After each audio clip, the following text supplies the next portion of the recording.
Well, that's really strange. Normally, when I plug my headphones in, it doesn't stop the music source.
Yeah, that could be a little bit of a problem because I kind of need to hear, but not have it come through to the microphone.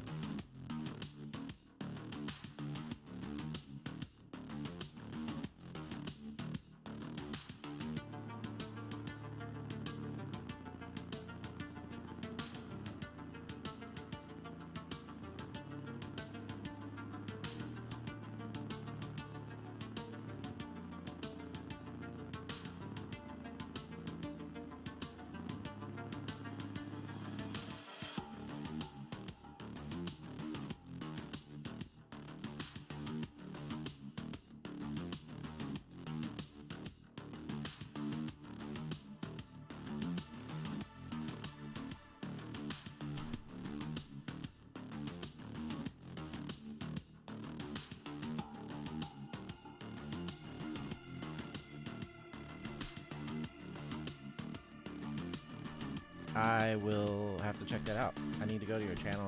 I looked at a couple videos before, but I need to go actually check out some more on there.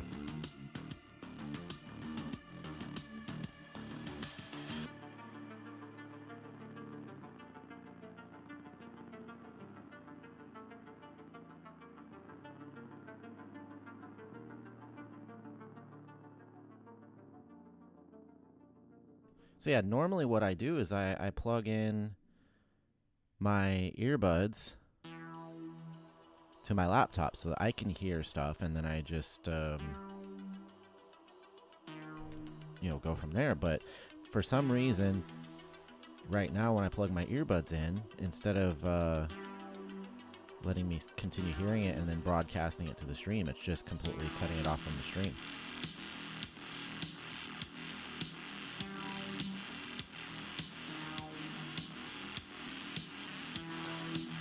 I'm on PC. I have a Windows laptop.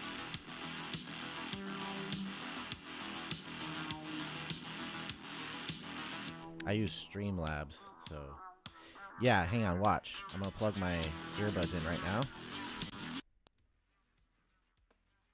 And there goes the music. It's not even playing from my laptop.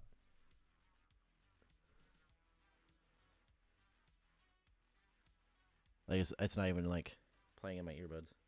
Something's wrong here. It was very quietly playing from my earbuds, but it's not sending the source anymore to... Oh. Wow, something got all kind of messed up, and I don't know why.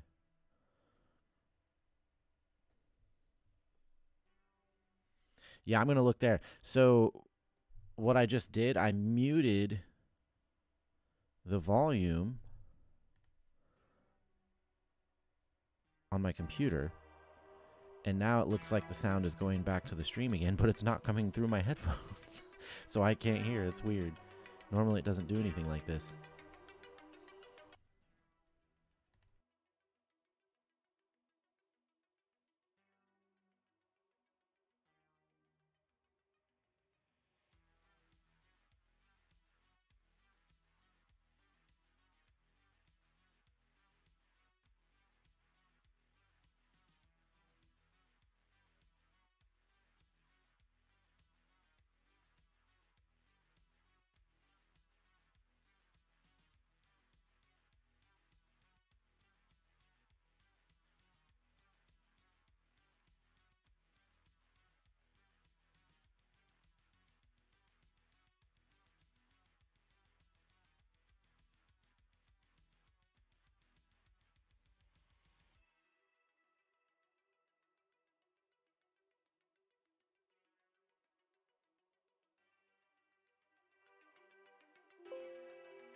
As Spock would say, fascinating.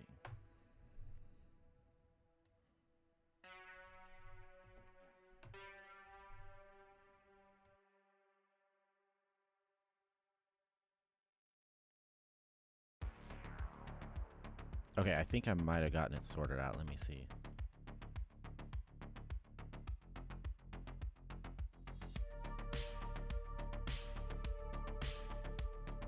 That's weird. All I did was go to my volume on the computer and, like, turn it up a bit. For some reason, now it's all coming through like it was before. Very strange.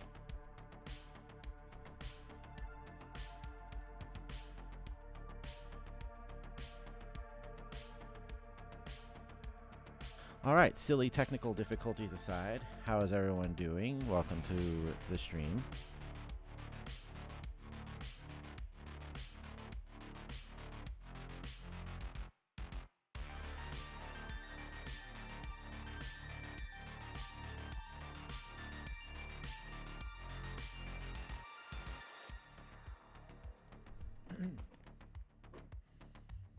Figure I might capitalize on the fact that there was some political debates going on.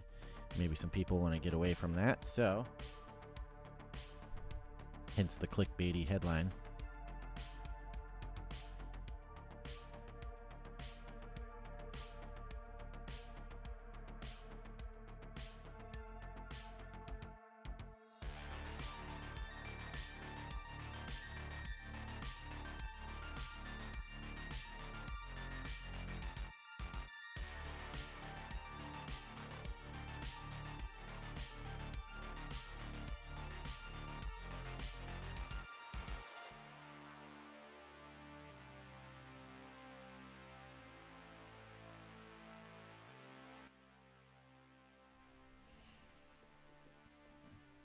My brother actually sent me or referred me to this channel called Beyond Creepy.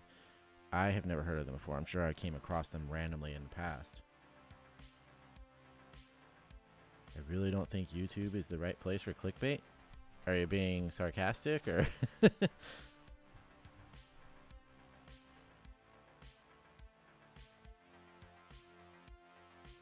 Also, I find it interesting how my chat names change color every stream. Now they're green, which actually looks pretty cool. Last stream they were red. I think before that they were blue. I'm going to have to look further into trying to customize that, because most chats you see different colors for like different people so that you can tell them apart.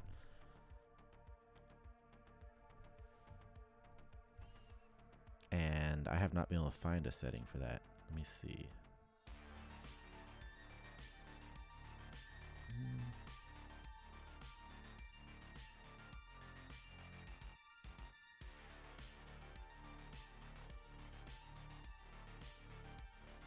I'm going to try going to the YouTube Live dashboard, see what I can find. Because I think that would be kind of nice if each person would get like assigned a random color in the chat so that it looked a little bit different for each one.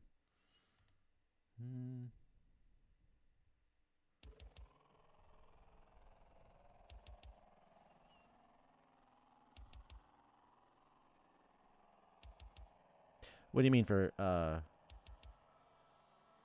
so I just use Streamlabs, and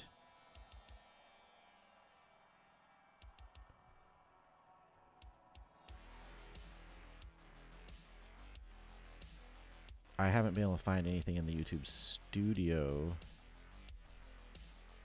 Change anything with that. Timestamps, pop out chat, participants, nope.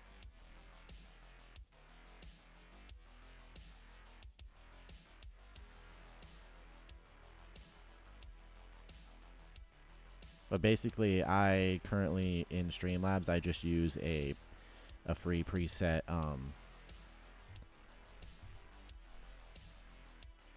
theme. What do we call it? I forgot what you call it. And then over here on the side where you see, you know, Rival Indigo and the chat there, that's literally just me having a blank area with my logo up. So the chat is created by or pulled by Streamlabs from YouTube and projected up here. So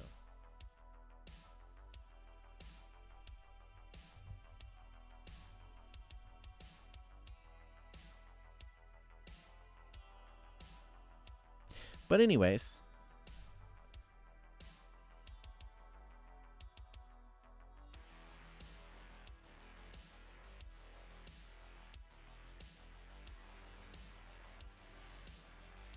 yeah, so the theme I think just gives me these scenes, like, you know, the starting soon screen here, be right back, ending screen, all that kind of stuff. And when I go to the live section, I just have the source as a window capture for the browser here, and then my graphic is over here on the side where it's blank on the right, and it just has like the sources like chat box and stuff like that. So I don't really have a setting there, I don't think. Let me see, settings for chat box.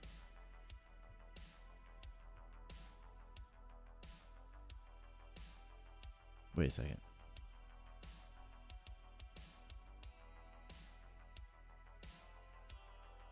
That's weird, because even in here it shows the color. Yeah.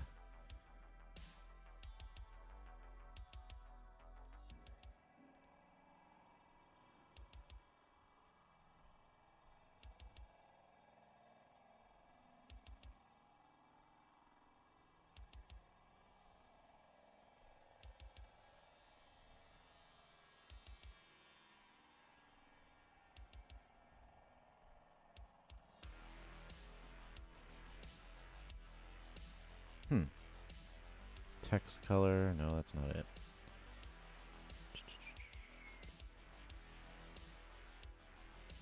There's a theme thing, but that's not. That doesn't change the colors. Huh.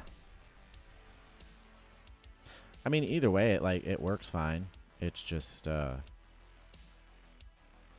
would be cool. I'll have to look into it further, I guess, when I'm not on stream. Because while I'm on stream, Y'all should be entertained. My brother referred me to this page called Beyond Creepy because I did have a couple streams now where I've watched like cryptid videos or stuff about UFOs. So he said these were pretty fun to watch, and people seem to enjoy that kind of thing for streams. So I figure that's what we'll get into tonight to start things off, and we'll see where we go from there, I suppose.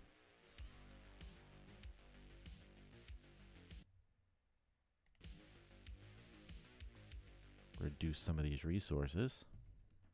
All right, so the latest, we'll start there. It keeps it in line, but we got some paranormal stories. I knew he was scared. The Mike Jonas encounter and more. Sounds interesting. Figure might as well get something going as well. So when new people jump into the stream, they can actually see something happening.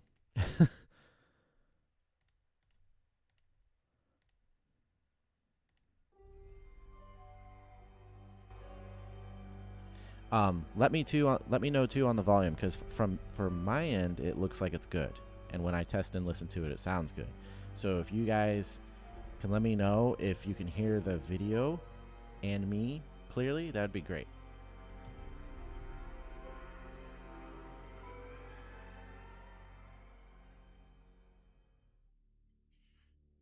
You're driving home at night.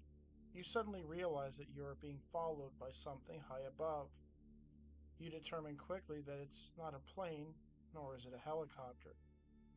What it is, you aren't quite sure. The only thing you know is that it's after you. While this might sound like the opening of a sci-fi movie, for a man in Minnesota, it really happened. His story even garnered some mainstream attention back in 1983, and It's I after will be you. covering it here. Already starting good. It was Wednesday, June 8, 1983, around 10:15 p.m. Mike Jonas, 19, had just finished doing his chores at his brother-in-law and sister's farm in Bell Creek. He hopped on his three-wheeler and began making the 5-mile trek back to his home, where he lived with his mother Marcy and father Don. His routine journey had him heading east, then south. To not interfere with regular traffic, he tended to ride along the edge of the ditch. When he got to about 3 miles from his home, he spotted something odd in the night sky. I noticed it about 3 miles from home, Mike told reporter Flora Burfield, who wrote of it in the Minnesota-based newspaper, the Republican Eagle.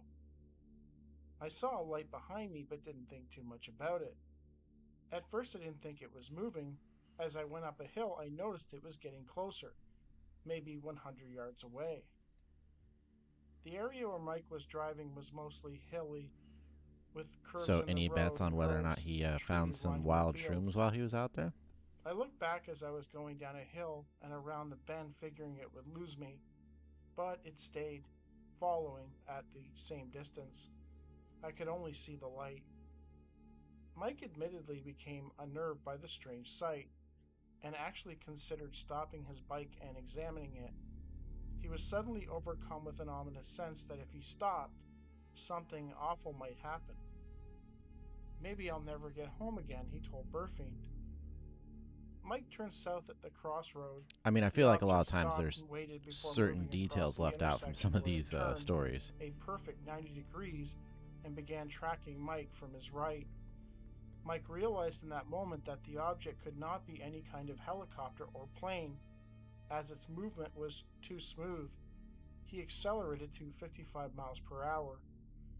I don't know what would have happened if my three-wheeler had quit, he told Burfield. It went up over trees, then came right back to the same level, never ahead of me, always behind. I had the feeling it was tracking the sound could turn of out the he was three-wheeler. literally looking at the moon or He something. explained to the reporter that the object appeared to be remote controlled because of its smooth movements and the way it hesitated, then homed in on the sound. Reaching the corner close to his home, Mike turned off his lights and drove in the dark as far as the front lawn. The object continued to follow him. It kept coming, he said. There he stopped the engine and heard the object's sound for the first time. It was a low hum like an electric motor after it's turned off and just before it stops, slightly wavering and not very loud. When I stopped, it stopped too. A car went by and it never moved. It just swayed a little bit. It really does sound like a Mike drone, was though. quite excited So and desperately wanted someone else to see it. His mother, Marcy, was in bed but not asleep as she was waiting up for him. I heard him coming and knew he was going fast. Then his three-wheeler, stopped. I thought he flipped in the ditch, she told Burfiend. When she heard her son running up to the house, she was relieved he was safe. I was tired, he was excited, but I told him to go to bed. I just kind of dismissed it at first. Jonas wanted to prove to her that something had followed him home. If you want to see something spooky, come on out here with me, he told his mother. I thought I'd better get some witnesses. I knew he was scared, Mrs. Jonas told Burfiend. Together they went outside and watched as the object hovered over the pine trees, 200 to 300 yards from the house. We could see it plain as day. It would dim out and get bright, she told the reporter. They thought of calling someone else, but ultimately didn't as it was getting late. In hindsight, they regret not doing it. We should have, they agreed. They didn't wake up Mike's father, Don, who was already fast asleep. After some time, Mike's mother went back to bed while Mike went upstairs to his bedroom. I could hear him running back and forth, Mrs. Jonas said. He took binoculars and studied the object from an upstairs window before pulling the shades. I was so wide awake I could have sat there all night and watched it, but I didn't. When asked to describe it, Mike claimed that it was about 12 feet across, a perfect flat edge on the bottom, shaped like an inverted soup bowl about 3 feet or more high. I don't know why. At its Maybe it's a little highest part. different, but this is reminding me of that Estimated movie, to The be Fourth about the Kind, size of a with car. Mila Jovovich. A bright white light was centered in a foot-high section across the bottom that shone red hot. When I saw it with binoculars, Or it's I knew it's making it me was think a of it for some UFO, he reason. said. Mrs. Jonas awoke at midnight and looked out the window. It was still there, she said. The next morning, Nice little it was gone. AI generated image. Looking back, Mike believes the object was drawn to him by the sound of his three-wheeler. I didn't have the feeling it was spying. It didn't have anything to do with me after I stopped. I'll always be looking, he told the reporter. The next clear night, he expects to be out watching the sky. But I won't go alone, he said. A man finds himself unable to sleep due to an annoying light. Upon rising to fix it, he realizes that there's another person in the room aside from him and his wife. As his eyes adjust, he realizes that this person isn't a person at all, but something that he had been told doesn't exist. Writer-editor David Bedroom Newton invader. spoke to a man I like that. who claims he had a very strange encounter involving a non-human entity. At the time, he lived in West Denton, Newcastle upon Tyne in England. It was May or June 1994. The witness, going by the initials CW, The 90s were some strange wasn't times. certain of the exact month. On the night in question, he found himself unable to sleep thanks to an outside security light working on a passive infrared system, flashing on and off continually. He became so frustrated that he intended to get up and flip the switch off. Since there did not appear to be any reason for it to be going on and off, he assumed it was a glitch. Then he noticed that the light was flashing on and off at exactly 20-second intervals. Well, you know, it's funny. Okay, so you bring that CW's up, detector and I was talking about The Fourth Kind. That's what was going on in that movie. Mila Jovovich character was like a psychiatrist or something like that, I think. And she started like uncovering all these stories that everybody that lived around this town in Alaska, if I remember, through hypnosis. Like she was talking to them and they would have these experiences, and then they would go under hypnosis, and like they all were sharing similar stories of trauma that was basically caused by like aliens. It was pretty cool. Good presentation in the movie too. Which was accessible to the storage area for his business. He felt slightly uneasy and concerned as he was unable to see why the light was activating like it was, which had been going on for several minutes by now. At that moment, CW felt like something was amiss. He began to sense that there was someone else in the room, and he looked around. That's when he saw it. About 2 to 3 feet from the bottom of his bed, CW observed a small, childlike creature. It was standing very still and appeared to be making eye contact with him. He felt in a state of shock and disbelief and checked himself to make sure he wasn't dreaming. CW told Newton that he did not immediately feel threatened, but very surprised. The eyes of the creature were large, black, and glassy, oval-shaped, and they seemed to be the most prominent feature of the creature's face and head.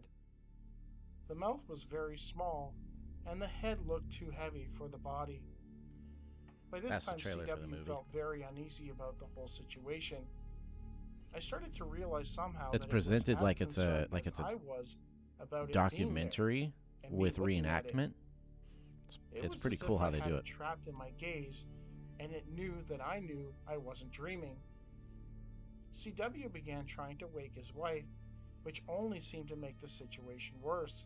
But yeah, like He these felt that if stories he are looked away fascinating, from and, the and I'm creature, a fan of it would give it these enough time concepts, for it but to escape. sometimes you do wonder, Sadly, like, no matter okay, how what are the hard he missing tried, pieces here CW that could got us not here? awaken his wife. Despite calling her and grabbing her, she would not wake, and this caused CW Yeah, like to Unsolved become Mysteries. deeply apprehensive. Why was she not They waking? present it like What with was a going on with his form that's wife, he supposed to wondered. be This certainly like it's a was not documentary normal. side, but then they also have the He side looked that's away from supposed to the be the creature reenactment, momentarily and trying which to is where you wake up have his like wife. Mila Jovovich playing the Noticed character. that it seemed to vanish in that it moved from one side of the room to the window wall. It vanished through the outside wall in less than the blink of an eye. CW It just then managed to vibrated on finally through. wake up his wife, who told him that she was aware of him trying to wake her, but she could not respond. CW went to the window but saw and heard nothing. Dave Newton received their report and eventually spoke to both of them. Mrs. CW confirmed her husband's problem in trying to wake her that night. She was fully aware of what was going on in the room, but There's could also not things that are respond. presented as evidence sometimes that While most skeptics are really might not write this evidence off of as a anything, they're just hypnagogic hearsay. hallucination, the fact that his wife was aware of the situation and found herself unable to respond suggests that she was being influenced by this creature in the room. So it doesn't really sound like a hypnagogic hallucination because both parties were being affected by it. I don't Maybe know. both It's parties very interesting. were under the influence. That's always my first thought. Like, okay, were these people drug tested?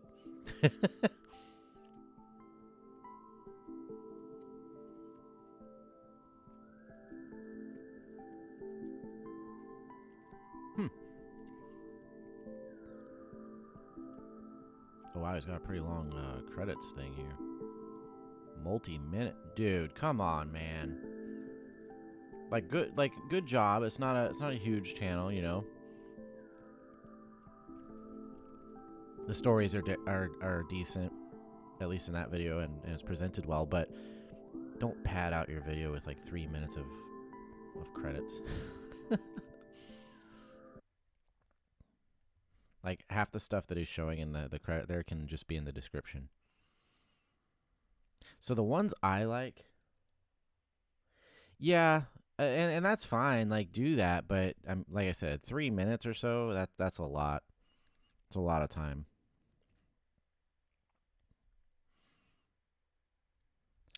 I wonder if he has any.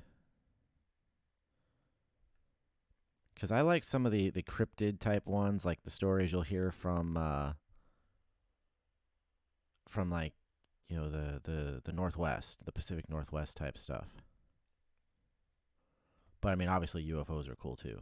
So let's go to the next, the Repton Shrubs Encounter.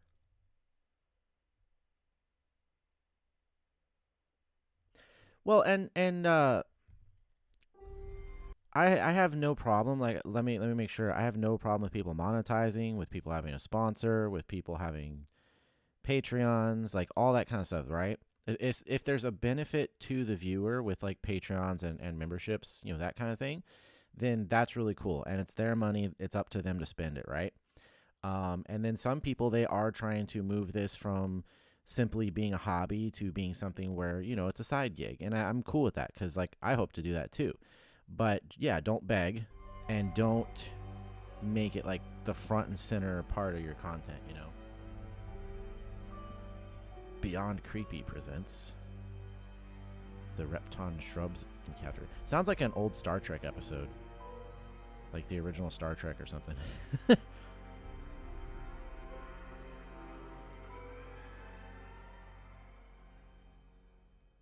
Wait, what did that say?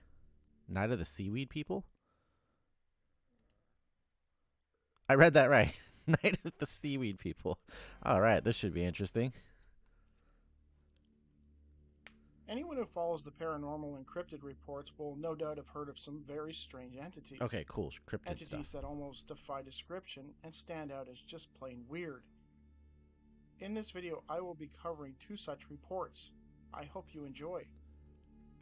I hope so too.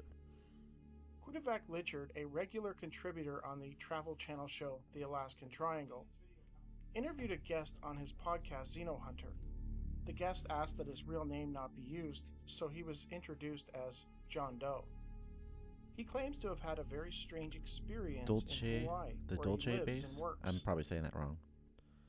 According to John, in 2010, he could not recall the exact month. He was staying in Kalua'ahua in Hawaii with some friends not far from the beach. Sounds like a good drink. He had spent much of the day surfing and enjoying the sun. He returned home with the intention of heading back out after dark. Okay, so let's start there. He had been out surfing and in the sun, okay? So this dude is worn out and fatigued, okay? He hoped to do some surfing under the moonlight. After nightfall, John headed back out, dressed in his wetsuit and carrying his surfboard. And he's going out into the night to do surfing. He decided to wait on the beach for the waves water. to pick up, as it was quite calm when he arrived. It was now around midnight. He observed a huge log on the beach and decided to Sounds take a seat on familiar. it. But John yeah. recalled thinking there was seaweed next to the log, though when he sat down, the log shifted, and he realized that it wasn't a log at all, but something else. He turned around and looked down, and that is when he saw 3 faces looking back up at him. 3 faces? He was horrified. The huge log he thought he saw was actually 3 creatures. What were the... In describing them, he claims that these creatures were humanoid, but they appear to be covered in a type of seaweed. Not fur, not hair, but seaweed. They were dark green in color, and the seaweed appeared dry, crusty, and stringy. Given the density of the seaweed, he could not see their arms, but they had tails. Their faces were, quote, ghoulish and ugly. There were eyes and a nose, but their faces were, quote, distorted. He had trouble describing what he was seeing, as they appeared to be trying to blend into their environment. Yeah, Though diving, swimming, normal shape. Any of that kind of He stuff. likened it Anything to how having to do with water. tries to blend into its environment when Do threatened. not go alone. Host Lichard wondered if they might be a type of mermaid, given their proximity to the beach. This dude's like, are they Though mermaids? John wasn't sure, as they did not look like any he had seen depicted before. I have found my wife. They didn't look like any of the pictures that I've seen on, like social media, where they take videos or movies. Probably because like they're that. not mermaids. It was almost as if they were taking the shape in this physical world, and they were trying to hide themselves to make themselves look like blend into Right. be a log or seaweed. Dude thinks he's found John Ariel. claims that he looked around the beach and suddenly realized that there were more of them, lots more. They were all over the beach, Oh and my he began God. to panic. He got the sense that he had stumbled upon some kind of bizarre ceremony. I'm not involving these saying strange it's Ariel, creatures, whatever they were. but it's Ariel. He likened it to walking into a wedding uninvited. I saw them, they saw me. They knew that I saw them. They kind of looked up, and it was almost like a warning, because there was a ceremony going on. There was were like a more of whole them, wedding and it was everything happening. And I thought, I got the feeling at that point in time that I wasn't supposed to be there. Oh I wait, was no. witnessing something that I shouldn't have been. I shouldn't have been there. John I quickly shouldn't have left been in the beach and seaweed headed back to orgy. the house he was living at with his buddies. He was desperate to have somebody come back with him to verify what he was seeing. He even stopped a couple of strangers walking along the road who declined to go back with him. Yeah. When he returned to the house, he Come managed on, to convince one you've of his got to come friends see go the back with him seaweed to the wedding. beach.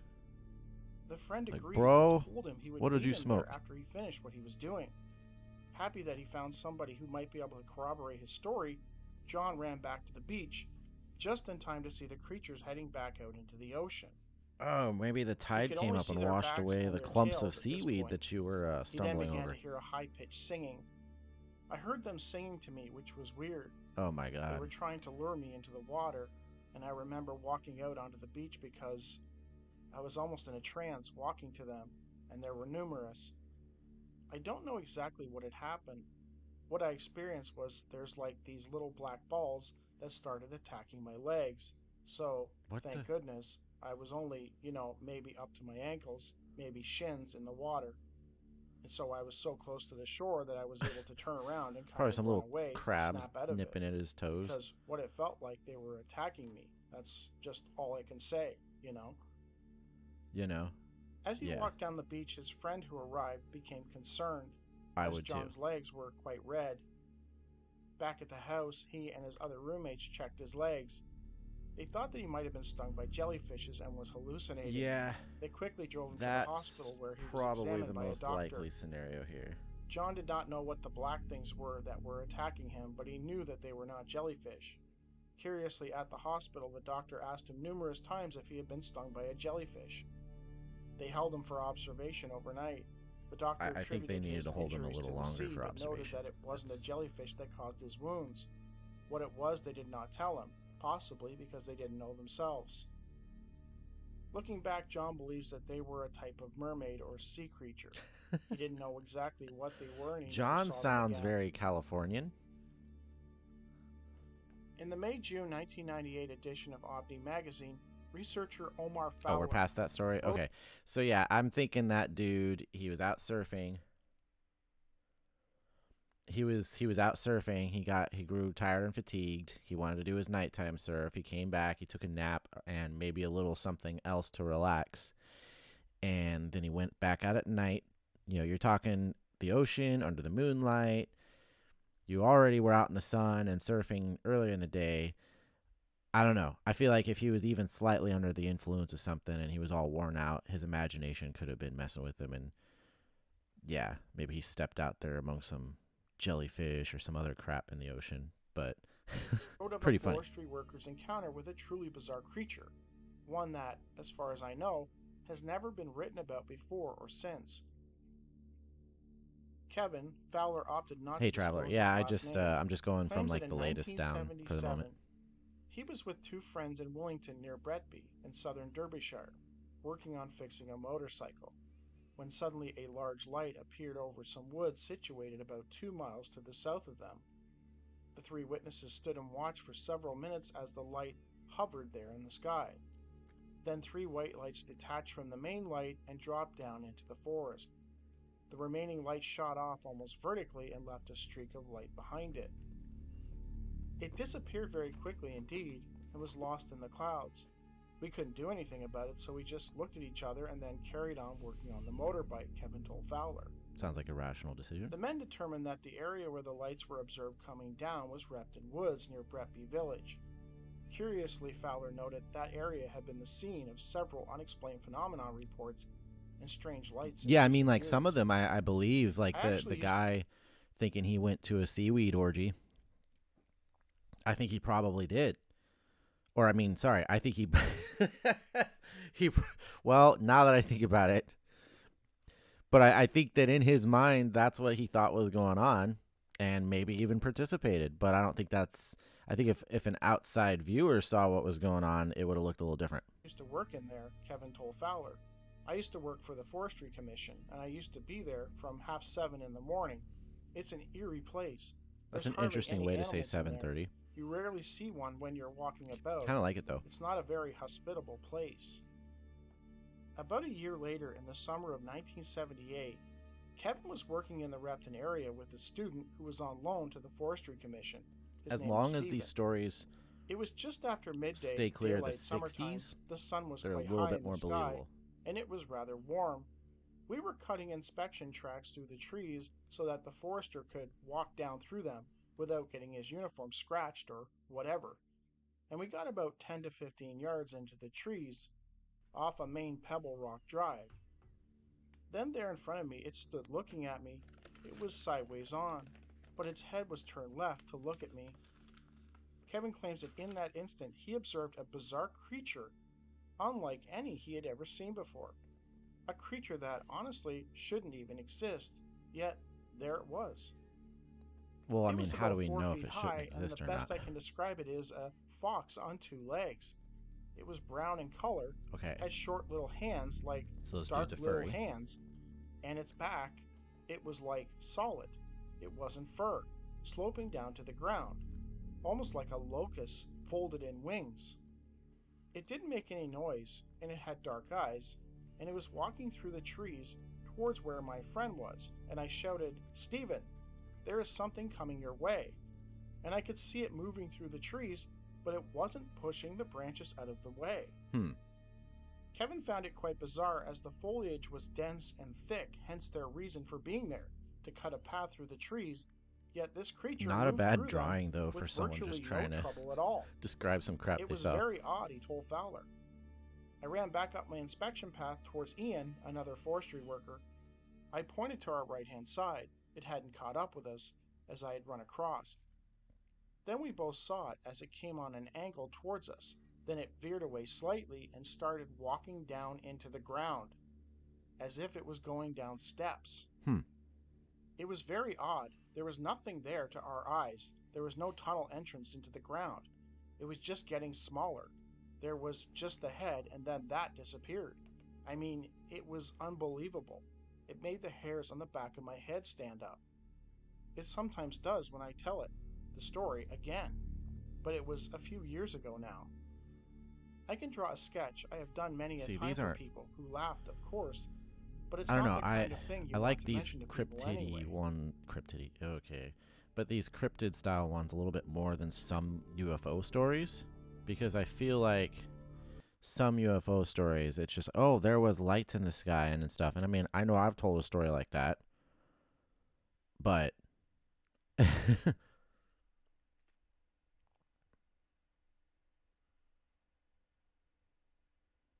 yeah, I mean, I'm a huge fan of paranormal stories and creepy stories and stuff.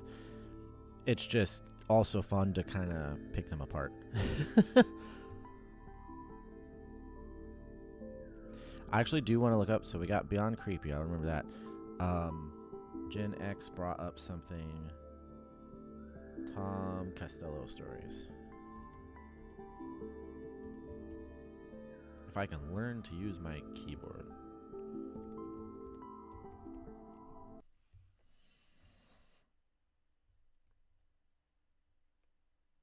UFO Hunter. Yeah, so I can't do anything from History Channel. That's for sure. What we got here? Dread Central. The Unsolved Dulce Base, New Mexico. Are there any specific videos you've watched, Gen X? Or just kind of, you're just saying, just kind of look for some of them?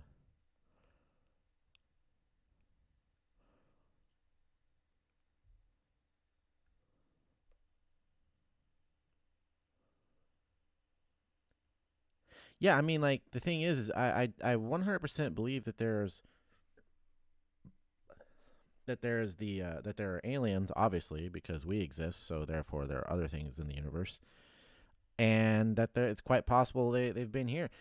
I was talking about in one of my other streams, and actually there's a commentary video on my channel where I talk about the fact that the U.S. government, the Pentagon, actually believes it is in fact possible that like a mothership type thing could be either out in the solar system or have passed through and like basically dropped off a whole crap load of little drones to come, investigate us, which is very plausible in my opinion.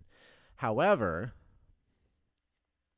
you have to be able to just be critical of what people say and kind of eliminate silliness, because otherwise it sounds like you just believe everything. Are we?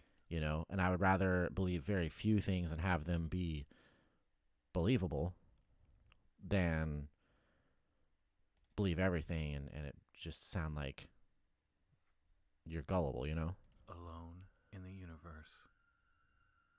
Recently declassified communications and videos are giving us an unprecedented This video look seems a into how little the government quieter. handles these sightings, but there is no definitive answer to the question.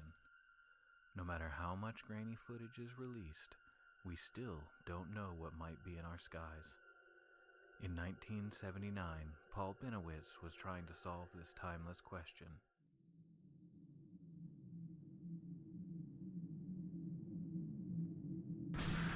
Oh, here we go. We, of course, have to have our context given by YouTube from Wikipedia, of course.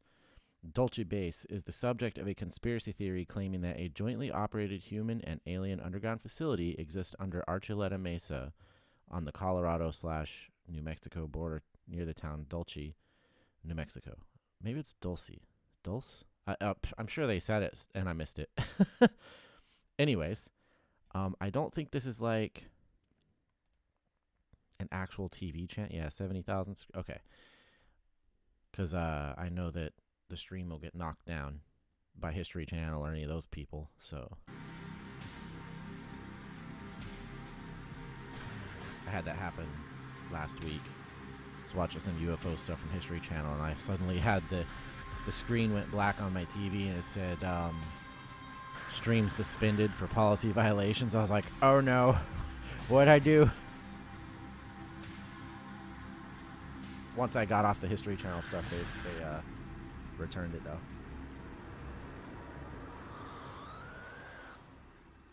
Dread the Unsolved. He was living in Albuquerque, New Mexico, and working as a scientist. On the cool and clear desert nights, he began seeing mysterious lights in the sky. He was living near the Kirtland Air Force Base and right across from the Monzano storage area, the U.S.'s largest nuclear storage facility. To him, the location of these nighttime visitors was not a coincidence. He began filming the lights in the sky. Subsequent theories state that Binowitz was probably seeing the first ever tests of unmanned aerial vehicles, or UAVs.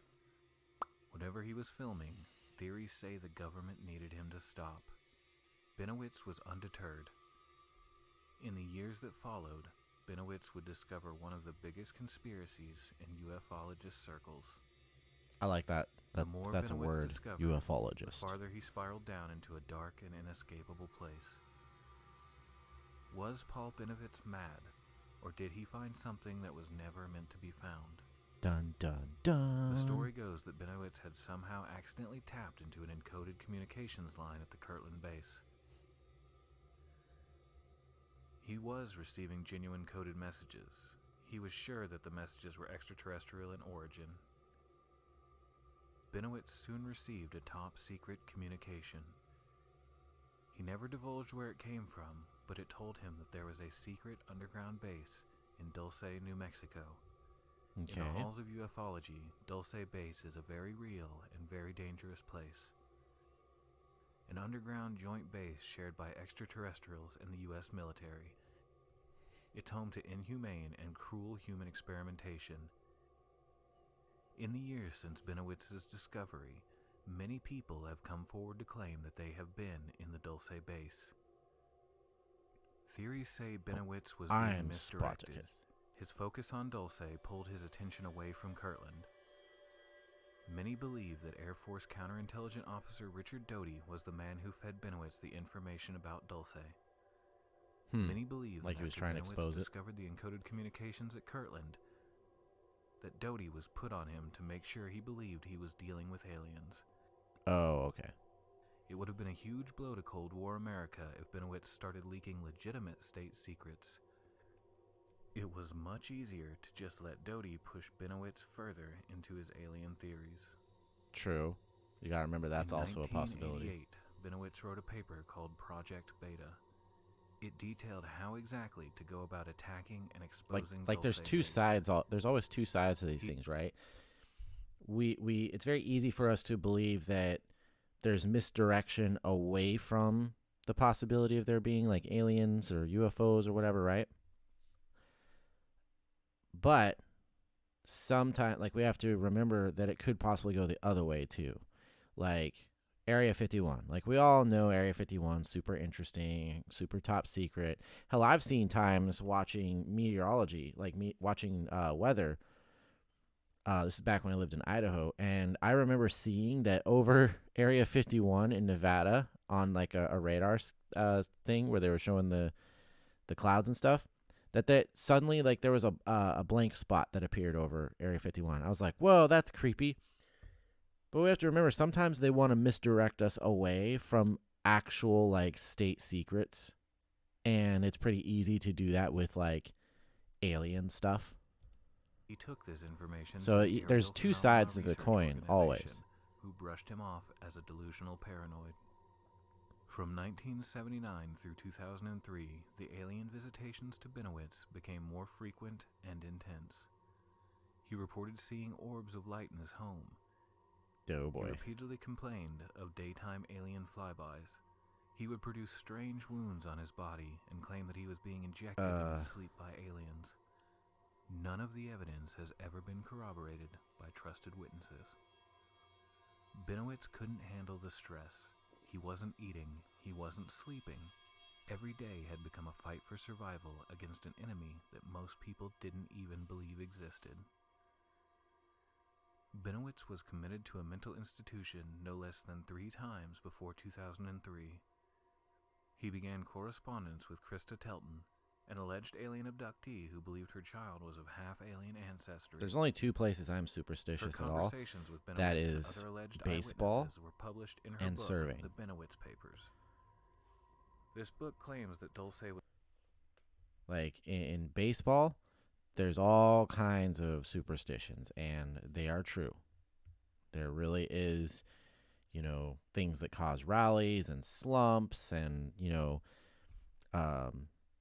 just all kinds of things there. In serving, kind of the same thing. Whenever you're, like, talking about a whole damn windmill, whenever you're talking about whether or not it's busy or you're going to make any money or anything like that in serving, you always knock on wood. You're like, oh, knock on wood. And, because you just know that it'll change it. You're talking about, oh, man, it's really slow tonight. And, if you don't knock on wood or whatever, that suddenly it's going to get overwhelmingly crazy. So baseball and serving are the only 2 places I'm superstitious. Everywhere else, it's kind of poppycock. Was very real. One witness stated it was his job to wrangle staff that wandered into the alien-run areas of the base. Whether or not Benowitz's deteriorating mental state was caused by clandestine government operations is still up for debate. We're stuck with many different theories. Some have gone full in on the government angle. They claim that agents went so far as to install artificial above-ground vents in Dulce to reinforce the idea that there was a massive base underneath the town. Jesus. Some claim that everything that Benowitz found out about aliens is true, and that the government had no hand in it. Ufologist William Moore has admitted that during this time period, he was trying to push Benowitz into a mental breakdown were you gone? by feeding him false information. Doty has also publicly stated that he fed incendiary information to Benowitz, but that he was not specifically singled out. He states that he was instructed by his higher-ups in the military to infiltrate gatherings of ufologists to spread false and misleading information. It wouldn't surprise me at all. In 2003, Oh, you're good. after years of stress and I pulled up a pressure, short one to kind of get an Benowitz idea what it was about. June 23rd, he took his own life. Or did he? The life and even death of Paul Benowitz is shrouded in mystery. For every confirmed detail we have about his life, we have 10 to 20 theories. Some claim that Benowitz is still alive today, being held in Dulce Base, the place he helped expose to the ufologist community. What do you think? Was Paul Benowitz a victim of aliens or a clandestine government operation? It's really up to you to decide. You can follow me on Instagram at DreadTheUnsolved or on Twitter at Dread. I feel like it's almost always one of those things that's somewhere in between. Like, I'm sure the government sits there and messes with people to continue to continue certain conspiracies because, again, like I said, I think it sometimes distracts from the truth of it. Other times, it can be the opposite. It can be that they don't want us to realize that we're looking at something right in front of our own eyes that's kind of strange. The unexplained zone.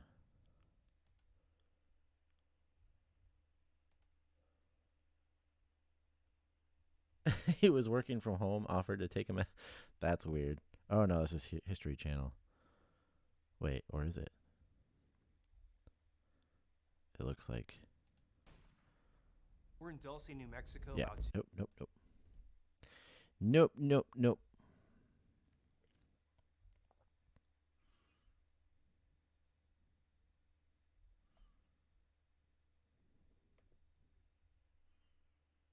I was a weird kid, yeah.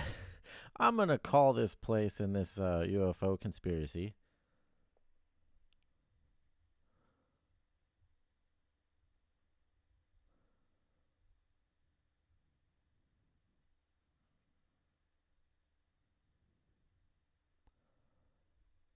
Insider attack with satellites found secret U.S. military bases.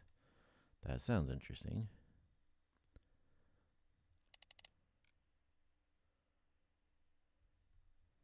Tech Insider. I just get really careful with some of these channels. I'm not trying to get onto some kind of crazy copyrighted stuff that gets my stream kicked off. Satellites are exposing secret military bases around the world.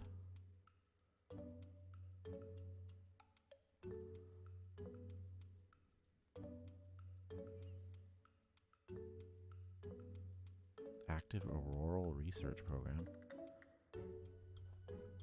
Oh, okay. That makes sense.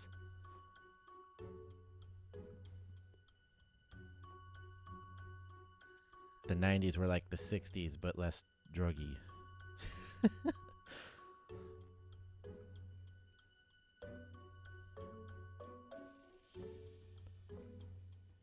Crazy. In 1968, more than 6,000 sheep died on the ranches near the site, which may say was due to a biological or chemical agent escaping the area. Atlantic Undersea Test and Evaluation Center.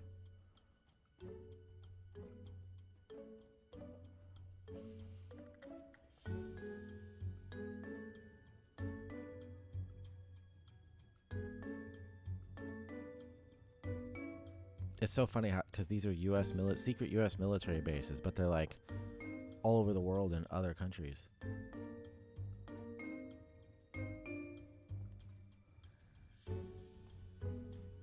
Just say no.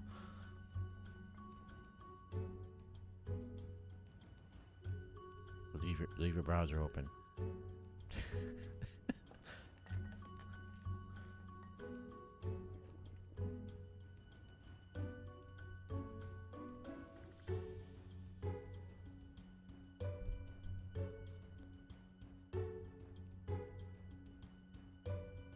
226 square mile facility. That is insane.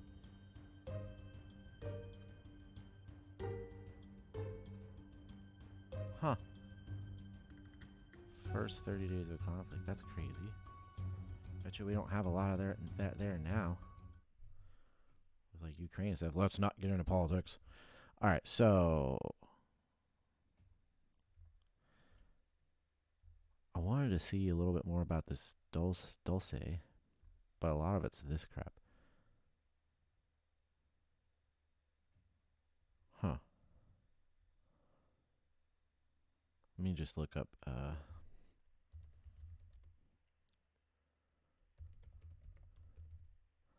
conspiracy.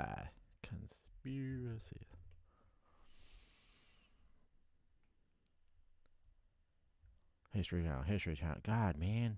Does History Channel do anything else? I don't want History Channel crap. And of course, YouTube, that's going to be like the first stuff they push, is not like YouTuber stuff. Yeah, but unfortunately, the UFO Hunters one is, if I watch this on stream, the stream will get kicked off. it'll get suspended until I remove it, and then it'll come back up.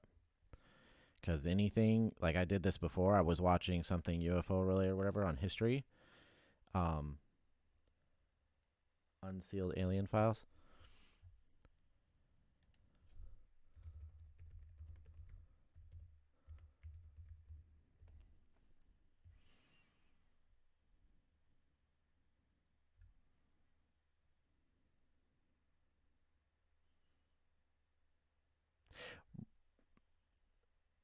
Unsealed alien files.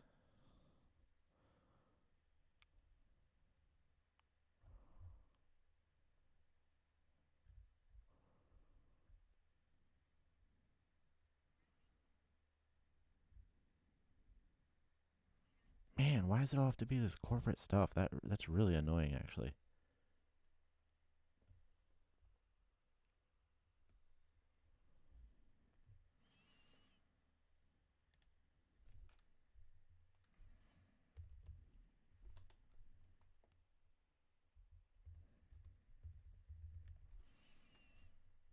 Because yeah, these corporate channels, yeah, if I do any of that, the screen will, or the stream will go down, and then I'll have to I'll have to wait for it to come back up.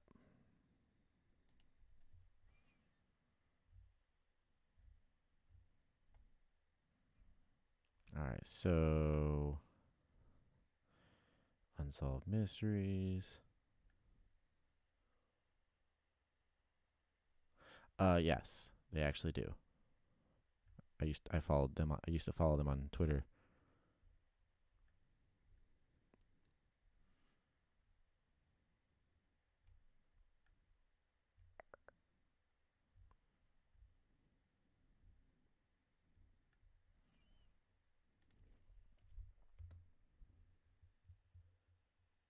Yeah, I just realized that.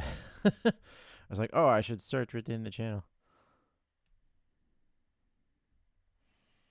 Wait, how?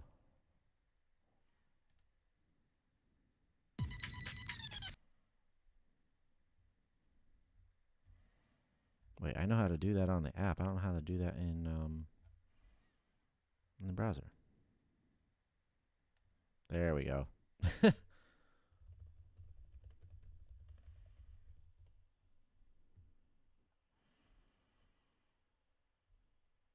There we go.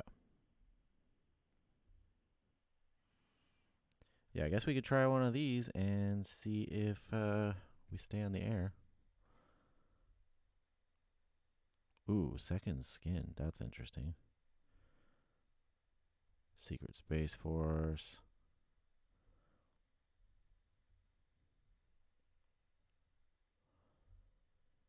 Human Harvest. That can't be good.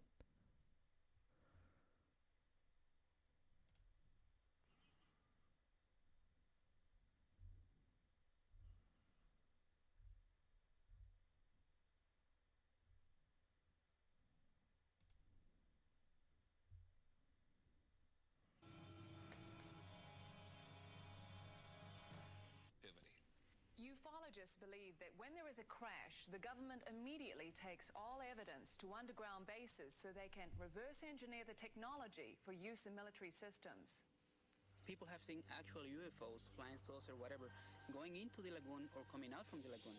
Okay, let's see how the volume is on this. Inside these underground facilities at Groom Lake, that he had seen flying saucers being tested in these underground facilities. We have things out here that are literally out of this world. Kirkland Air Force Base, New Mexico. Cabo Rojo, Puerto Rico. Area 51, Nellis Air Force Base, Nevada.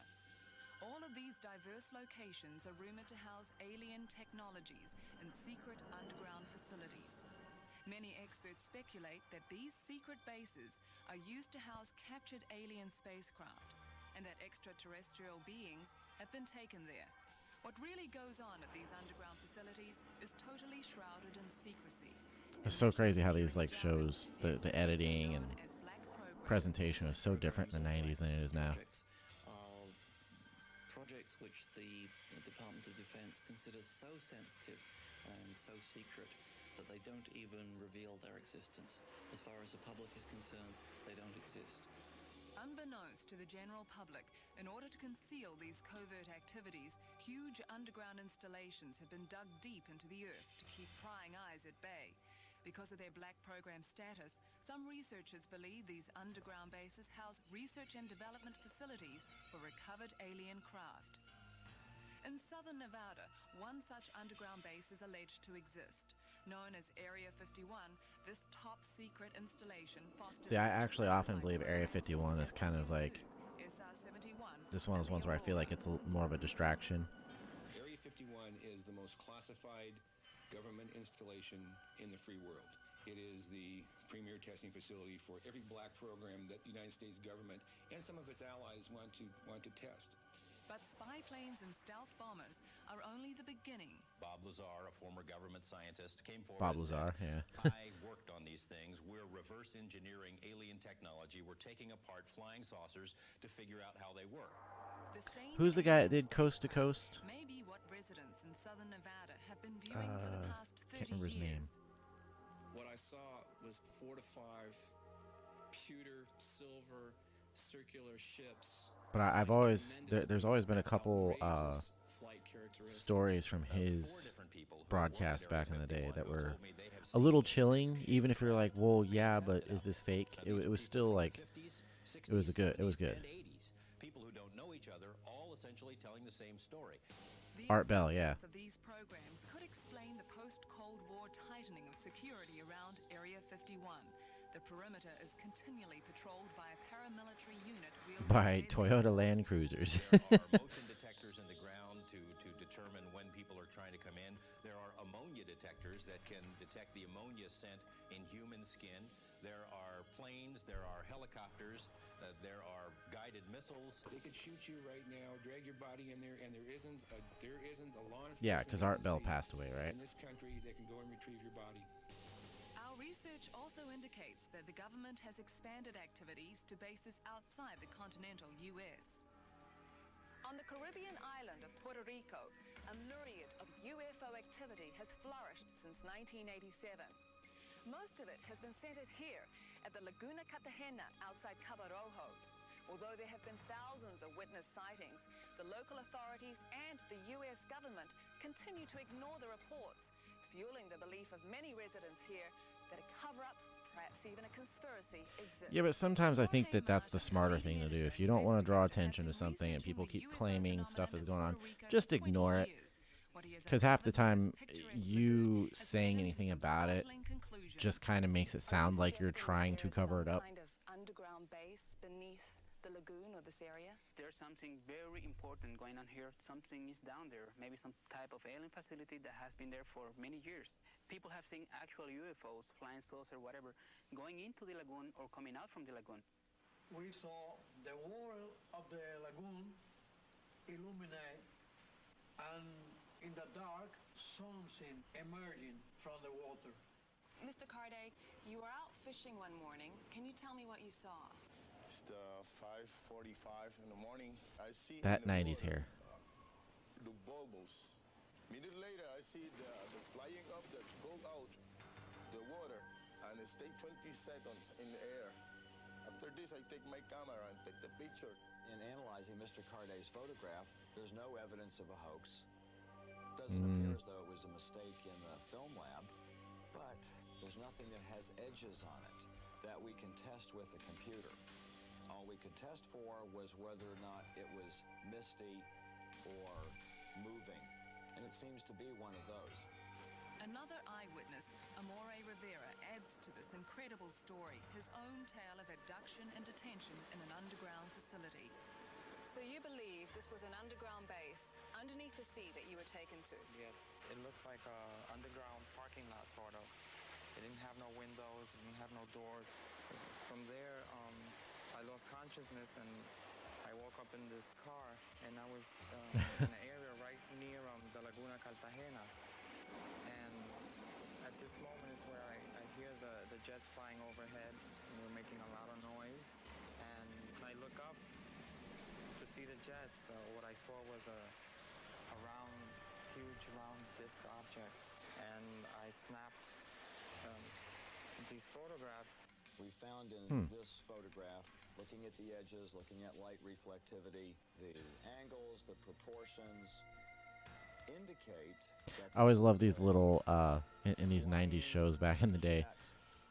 These little, like, it's supposed to be like some lab where this guy's got his computers and he's been analyzing everything, but it's like a set with like a desk and a couple screens. It was cool. At the time of these sightings, the government began seizing large quantities of surrounding public land, effectively ending further private investigation. There are indications that this seizure agenda is going on near the sites of other underground bases. What is the government's motive?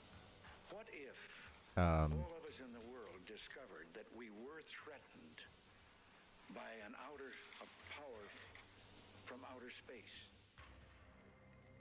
If you would like to contact us here at Encounters or have a story you would like us to investigate, please write to us at Encounters, P.O. Box 36, Oh, Larry King. Los Angeles, California, 90036. The second skin thing, that sounds interesting. I wanna check that out. Who is making these technologically advanced living space Oh suits? goodness, the animations are great. Or is it possible that some aliens have evolved to travel a distance far greater than previously imagined? No, we haven't watched anything, Art Bell. I just brought him up because January 1964. I was talking about Coast to Paris, Coast. France.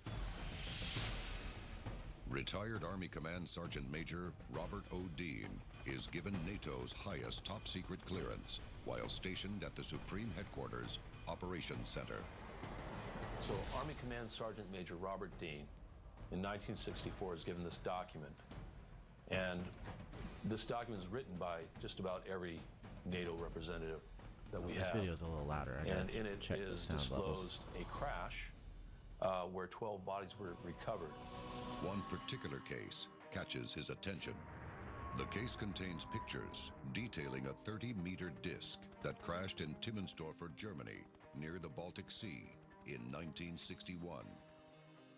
12 small alien bodies are recovered, but the description of the autopsy is what really gets Dean's attention. In this case, it was reported that 12 near-identical entities were involved and were killed as a result of this crash. And when this crash how's everything was sound? recovered, these entities were found with very, very small differences. It was almost as if this was a cookie-cutter design. And again, this is the first time really that the idea of clones enters the fray.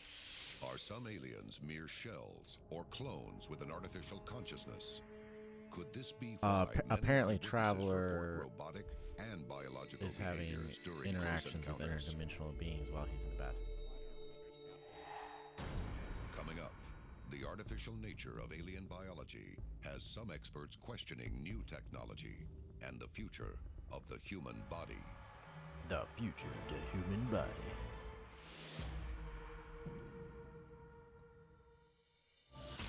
On the next Modern Family. Who are you talking to? The babe. Welcome back to Unsealed Alien Files. The time to act is now. That cut was hilarious. Evidence suggests that aliens may have a second skin or a spacesuit integrated with their entire bodies. But is this a product of evolution or scientific design? You know, we're talking about, millimeters of skin, not a bulky, 4-inch suit. Then obviously the material they're using is highly advanced. The material itself may be nanotechnology type material that can adapt or maybe this is what our structure favorite airplane molecularly to insulate wifey the being encountered. from the environment. Similar to countless reports of alien spacesuits, a biosuit form fits to the body. It uses coils made from nickel titanium shape memory alloys. These highly experimental metals can shrink when heated and expand when cooled, creating an active compression garment that applies pressure directly Some onto Mission the skin Impossible stuff. instead of pressurizing gas in a suit. Scientists consider the biosuit a giant leap forward in mobility for astronauts. people have talked about the development of essentially a second skin, and there is indeed a second Massachusetts skin. Institute of Technology project, the so-called second skin spacesuit, to design something so lightweight, but yet so strong that effectively the astronaut wouldn't even be aware that they were in a spacesuit at all. Is the spacesuit evolving to fit us? Or like aliens, will we evolve to fit the spacesuit? This is Unsealed, Alien Files, exposing the biggest secret. Man, I remember watching stuff like this when I was a kid. Uh-oh. Saucer. Oh, there we go. For decades, it's been synonymous with UFO terror. What was the one that had Riker?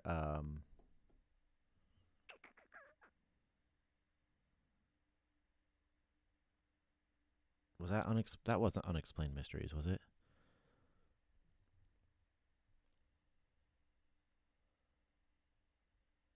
Because you barely live in a town.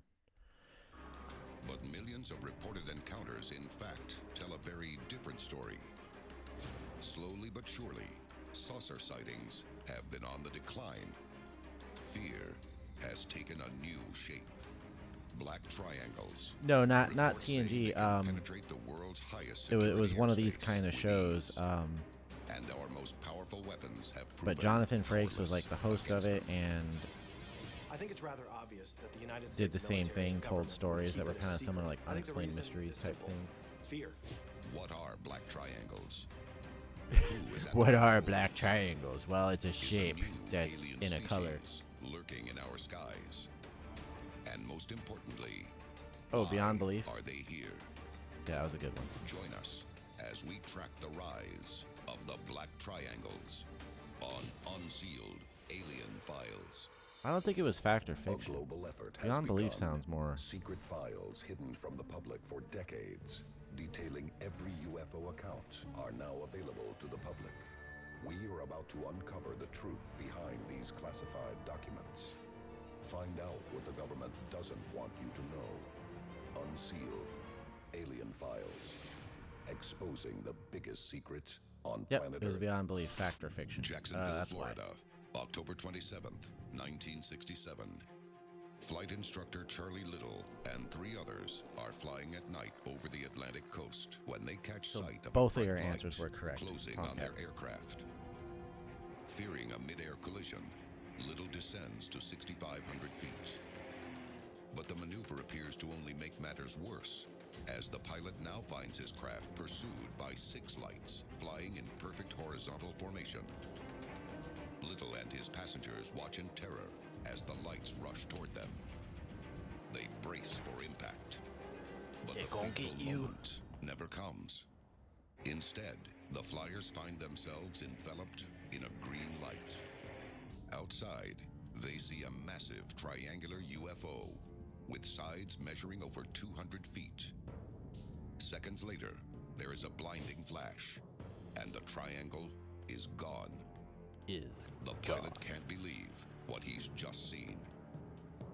But on returning to Jacksonville, Little is informed that a commercial pilot flying over Washington, D.C. has just reported a UFO. Yeah, right. matching the That's Jacksonville object. Beyond Belief, fact or fiction. What were these But massive that was triangles? that wasn't a single time where he said all that though. Closely monitored airspace on That was a Earth. compilation. And why was the public never informed of the incursion? If we were to let the public know that Oh. we, meaning America, the strongest military in the world, is no longer number one, how many people would fear that? Not many. We've kind of already done that. I mean, I guess this was a little older, but still. 20 years after Jacksonville, the triangles step out of the shadows and reveal themselves I can pretend you said to it the all at once. world. Because it's kind of funny when you see the concern, or sometimes like, oh, of course they're not going to tell us about this because it would freak so many people out. And then here we are in from 2020 till now, just kind of having them basically say, yeah, UFOs are all over the place, and we don't know what the heck is going on. We're trying to observe them, blah, blah, blah, blah. And apparently nobody cares. So, good job, social media and everything The else. Belgian Wave. Eupen, Belgium, November 29th, 1989. Two police officers patrolling a country road. People too spot a distracted by blinding light TikTok and coming stuff. from a nearby field. Arriving on the scene, they are astounded to see an enormous Politey? black triangle Politey. hovering They are silently politey. overhead. Blazing lights emanate from each of the three corners, while a single blood-red beacon blinks on and off. Oh my at its god, heart. it was blood red. The men look on in astonishment as the UFO begins moving I love silently the toward CGI. the nearby town. They immediately set out in pursuit. Arriving In their Eupen, minivan. they are among dozens who watch spellbound as it hangs motionless above the town for over 30 minutes. By the end of the night, an estimated These 15 UFOs were definitely, will some of them were report a definitely UFO more encounter fascinating at a time in before, one of history's biggest mass sightings. before But for Belgium, drones became the so Eupen incident readily is available. only the beginning. Over the next 2 years, the nation will experience an unending wave of black triangle sightings that leave authorities scrambling for answers. On Mr. several Sausage. occasions, F-16 fighters are ordered to intercept the objects. Wait, hairdryer UFO. But each time Why does that they sound attempt familiar? to lock on to the triangles with their targeting systems, they mysteriously malfunction, only to switch back on after the objects are out of range. By the time the wave comes to an end in 1991, some 13,000 people claim to have seen a UFO. Skeptics declare the black triangles to be American stealth aircraft on routine maneuvers. I mean, But that's the Air Force definitely flatly possible. denies these allegations. They knew Of the course they objects do. were there, and yet they weren't ours. So the big question is, whose were they? The Belgian UFO Wait, wave. now you believe them? That's my only problem with some of this logic. It's like, okay, we think it's UFOs. It could possibly be military bombers, and they're like, well, no, it wasn't. It wasn't our military bombers. Oh, so it wasn't military bombers. What else could it possibly be? It was probably military bombers. They're not going to tell you that. Like, come on. Remains one of the most extensively documented series of encounters on record. I'm not saying it was, but Were like, they really because the government UFOs? denies it's their Or top was the secret US things, military hiding doesn't something? mean it's also Coming not up, the top secret we things. investigate That probably means it shocking was. reports that black triangles may not be alien at all. This is Unsealed Alien Files, exposing the biggest secret on planet Earth. Welcome back to And Unsealed welcome back. Alien Files. I love the cuts. According to many experts, massive black triangles have replaced flying saucers as the dominant UFOs in our skies. Yeah, they had a Other war we encounters didn't know turn about. this theory upside down, raising serious they won't. questions as to whether these black triangles Mr. really are Sausage. from another What are you world. talking about? You talking about Fulda, ordinary West sausage? Germany, 1989. Sergeant Clifford I think you're talking Stone about of the ordinary United sausage. States Army That's a is on food duty thing. in a guard tower overlooking the closely monitored border with the Communist East. Stone's job is to prevent anyone from crossing and to monitor enemy activity. Well, the best one was the today, pregnant a lady veteran popping soldier up on receives a screen and then it report going back that a to Soviet aircraft is speeding toward them, Alien Files or dangerously whatever. close to the ground. But as it comes into view, Stone quickly realizes this is unlike any enemy plane he's ever seen. It's an enormous black triangle speeding toward them. The flying saucers and object the black comes to a sudden triangles stop had a directly turf war at above. some point. The black The triangles underside seemed to have reveals won. clusters of multicolored lights near each corner, and a single flashing red light at its heart. He claims that the UFO And he saw nowadays was a we large have triangle-shaped the object with a red pulsating light. It's like metallic right out of a sausage UFO things. textbook. I don't know. I also don't know why they always Stone refer to saw them in as total sausage astonishment as the shaped or UFO whatever. looms Cigar silently shaped. over them. Like, A just say radio it looks like a transmission reveals that jet tube or fighters something. on I don't know. both It's weird. sides of the border are scrambling to intercept the UFO. Stone fears the intruder's appearance may spark a dangerous confrontation between East and West that could quickly escalate to all-out nuclear war. But Oh before yeah, they it would take just to go the air, straight. It would just go triangle straight to disappears nuclear into war. the night. An investigation into the incident reveals the triangle generated high levels of radiation so intense they should have killed all witnesses on both sides of the wire. But for some despite reason, some nausea, none will suffer any lasting effects. In the aftermath, Stone and his men are told the UFO was in reality the prototype of a new Soviet attack aircraft. Is it possible? Or was the enemy aircraft story a smokescreen to conceal an even more explosive secret? Unsealed case file. X-47B. Sir, that looks like an A-10 Warthog. June 14th, 2012, Washington, D.C. Dozens of commuters report a triangular UFO in the middle of the city. But it isn't in the sky overhead. It's being carried on the back of an 18-wheel transport. At least what they were showing on Everybody screen, was that's scared what it was. because all of a sudden they saw this craft that was shrouded with some type of covering. Hey, that that's looked cool. exactly like a UFO. But it soon revealed the UFO isn't what it seems. The U.S. Navy confirms the aircraft is in fact the new unmanned X-47B attack drone, and it's unlike any that's come before. It requires only a short runway for takeoff and landing. It can cruise at just under the speed of sound and has 3 times the range of Pretty cool any looking. current technology. But many ufologists have expressed grave concerns about the X-47. They believe the aircraft may be the product of the biggest government cover-up. Oh my God, we couldn't possibly come up with that. When you look at the technology, like the Beltway UFO, these ideas aren't just going to come out of thin air. There's another thought process, though, that says that this technology was not necessarily from the human brain, but given to us by an alien civilization. The appearance of the X-47 has given Yep. new life to...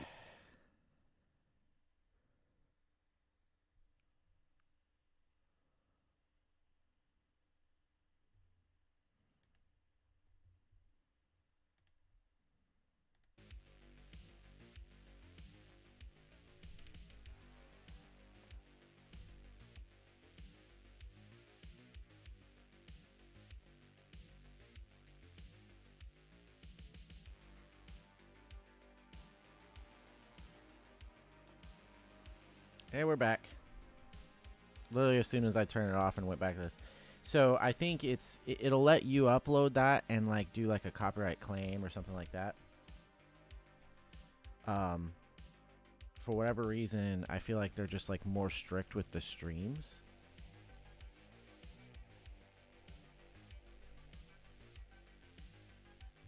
Yeah, like I should close it right there. As soon as I like closed the tab and went back over to like the music and started playing it, then the stream came back up. It's funny though because like I didn't know anything was happening. I just was looking at the chat and it suddenly said, "Oh, I see what the heck." I'm like, okay, I thought you were talking about something in the video, and then well that was fun, and the Men in Black. I was like, wait, what? Look up at my TV. Oh yeah, it went black. But I feel like, because if you weren't here, that's the same thing that happened before. Was I was watching probably one of these here type things, you know, and it was a History Channel video, and I was into it for about 10 minutes or so before the algorithm basically eventually picks up that the live stream is going with copyrighted material, and they don't allow it. So it's interesting because like, yeah, History Channel and some of these others can be, but yeah, it's weird. It's almost like there's different standards for streams versus videos, because like you have those videos up on your channel and they're viewable. They're probably copyright claimed though, so like, yeah, but it's not even just that it's history. I think it's like any kind of program like that's from like a major network or studio or something like that is going to get blocked for streams. I think maybe it's because they can't run ads necessarily on my stream. So they don't want it just being run. Whereas like in a video like this, like say you have it up on your channel, they may be able to run ads on that video and then like get profit from it, you know? So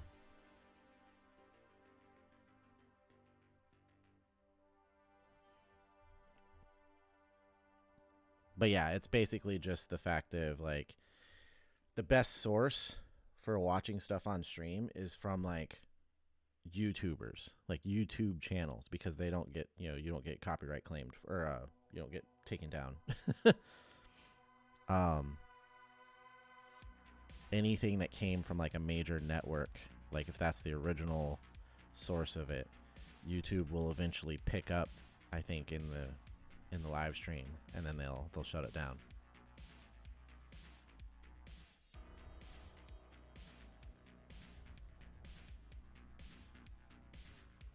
Unfortunately, some of this content, I wonder if you can like filter out stupid yeah, you can do like Creative Commons. Here we go. Because YouTube, of course, being YouTube, is going to push the like official content out, stuff they can make more money off of, before they push out their own like YouTuber content. Unfortunately, it's kind of stupid.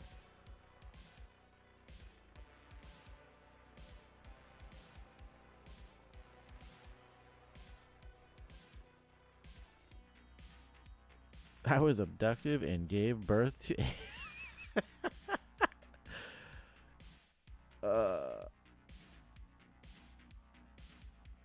the behavior panel. The world's leading behavior experts weigh in. That's funny.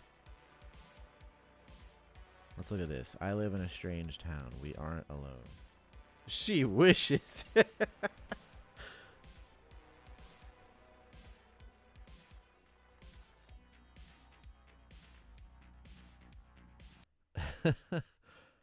Dunworth, Kansas is a funny place. Oh, here we Most go. Let's people go to only know about it Kansas. because they drive past it on the way to Wichita, and most of Sounds those good. folks ignore it altogether.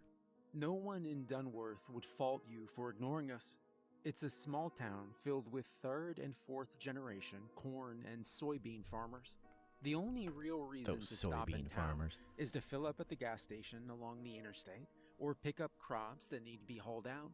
Most kids dream of leaving, and some do. The way the drain is trending, in 20 years, I wouldn't be surprised if Dunworth isn't even a town anymore.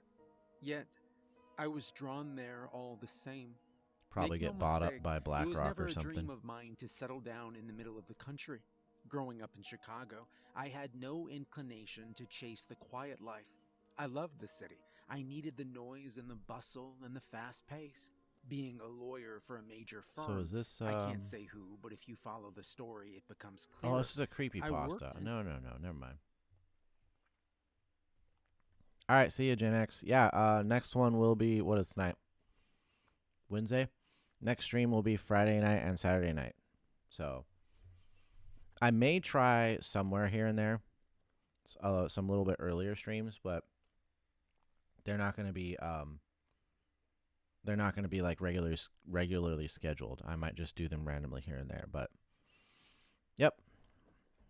Thanks for jumping in. Thanks for providing some material for a bit there. Thanks for getting me kicked off.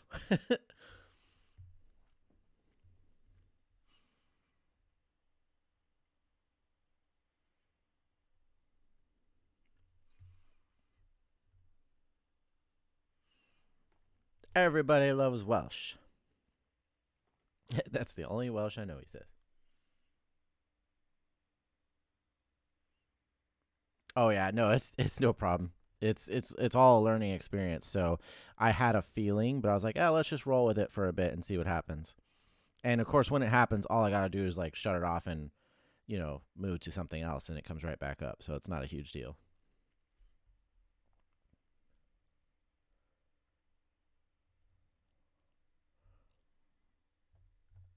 Oh, you know what actually would be really cool if we move on from UFO stories?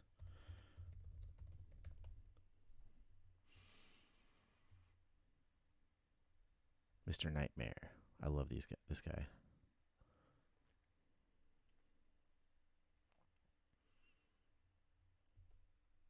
I don't even want to attempt to pronounce any of the stuff that you're saying. Okay, I'm definitely pinning that. That's pretty hilarious. Welsh is an awesome language. It sounds like you're casting spells when you're asking where the bus station is. That's hilarious.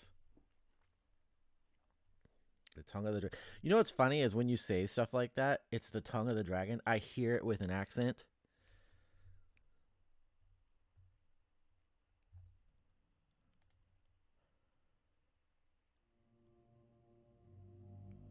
Oops.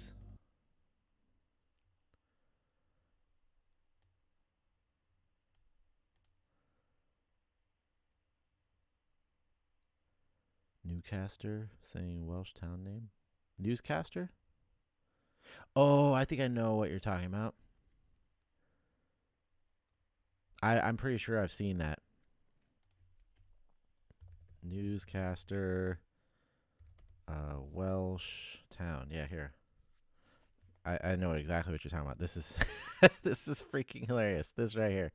63 million views there, 12 million. Holy crap. I gotta play it. Now today we had a big contrast in temperature across the UK, just 12 degrees over coastal parts of eastern England with cloudy skies, but in the sunshine in northwest Wales at RAF Mona, just up the road from Llanfair to Pwllgwyn, Gellgogera Quindrobol, Llantysilio Gogogor, the temperature got to 20. Bro, what the hell even is that? Let's hear that again. The UK, just 12 degrees over coastal parts of eastern England with cloudy skies, but in the sunshine in northwest Wales at RAF Mona, just up the road from Llanfair to Pwllgwyn, Gellgogera Quindrobol, Llantysilio Gogogor, the temperature got to 21 Celsius. You see that? You see that right there? Fahrenheit. That right there. That right there. That's, look at what I just did. He's basically going, he's happy with himself.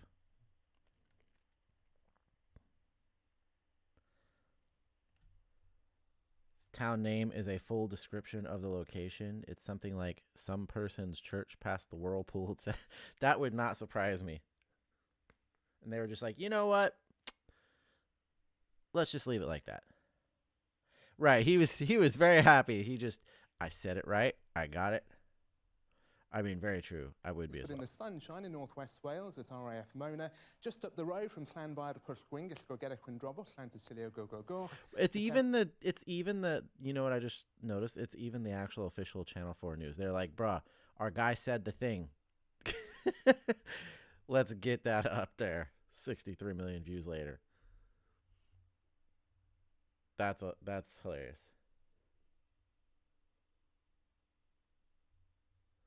I am also weirded out by your Welsh heritage, Tomcat, but I'm just kind of weirded out by your heritage.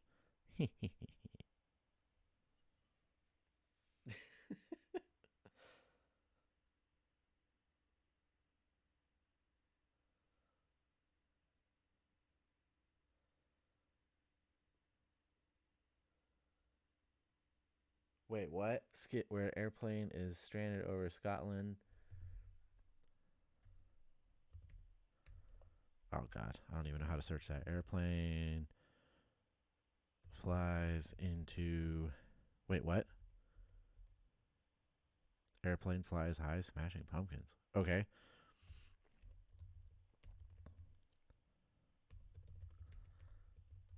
I don't even think that's going to find it. Yes, let's try that.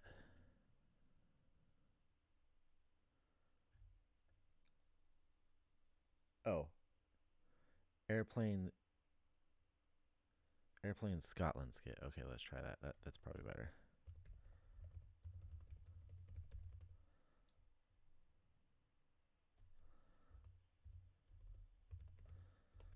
I'm like, unfortunately, my microphone, I need to, when I'm going to do streams, I actually need to put it up on the boom. Because I can remove it from the little stand it's on and put it on the boom instead, so that I can have it like up or out of the way or off to the side or something. As is, it's basically like centered between me and my laptop, so I'm like looking over it to see the keyboard. Here we go. Ooh, let's see if it'll... Oh, I wonder which one of these... You're talking about the SNL? Okay. Oh, James McAvoy. Okay, I like him. Let's start it. Let's see if I get booted. That was great. That was.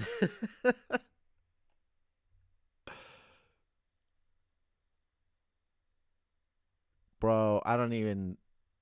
This sounds like somebody who doesn't have a sense of humor.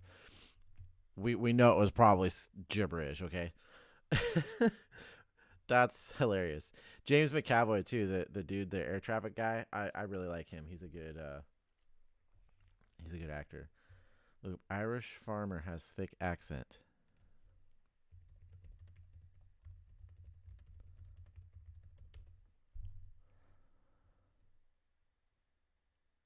Oh gosh. Find Merton, that's riding, Joe them in. And you want to see it, find Merton. Last Saturday, Mikey Joe O'Shea brought his flock of Scotch sheep down from the mountain commonage ahead of lambing. They look like snow cones or something. He discovered over 50 were missing. Allowing for a number of deaths and strays, Mikey is convinced over 45 sheep have been stolen. 45? Possibly a night, there'd be a full moon there about night, and it should be bright out, and there could anyone go up in the mountains about night, sure. Something bright out, look, like, something, and the lambs something. and yours and the sheep, just count out a nice bit of money, like. To be done about it, nothing. Yo. Mikey's next door neighbour says some of his sheep have also been stolen. I love how it just rolls along. Like we were supposed to understand that. There's not even like a he said this, by the way. 10 ewes. It's not all that difficult. All you got to do is have a good dog. Have a good dog and go at night, some moonshine night, just put the dog around him. Moonshine? Put him on a trailer or walk him. And then probably somebody else picks him up. Yeah, right? Whoever is doing it knows what he's doing. The IFA says the theft of livestock has become a serious Like, and then it just goes back to the commentator speaking, pretty clearly and understandably, but with no content, like. Across the country in recent years, causing significant financial loss and inflicting stress and trauma on farm families. Gardaí and Dingle said they're investigating the incident and a report has been submitted to the Department of Agriculture. In the meantime, I understand one of the this guy, farmers is fine. offering a €2,000 reward for any information 2,000? leading to the return of his sheep. Sean McAteehig, RTE News, West Kerry. Yeah. I love how there's just like in their mind, we were just supposed to understand that. Conan visits. Oh, like Conan O'Brien? I don't know. I love Conan O'Brien. At that point, is it still English?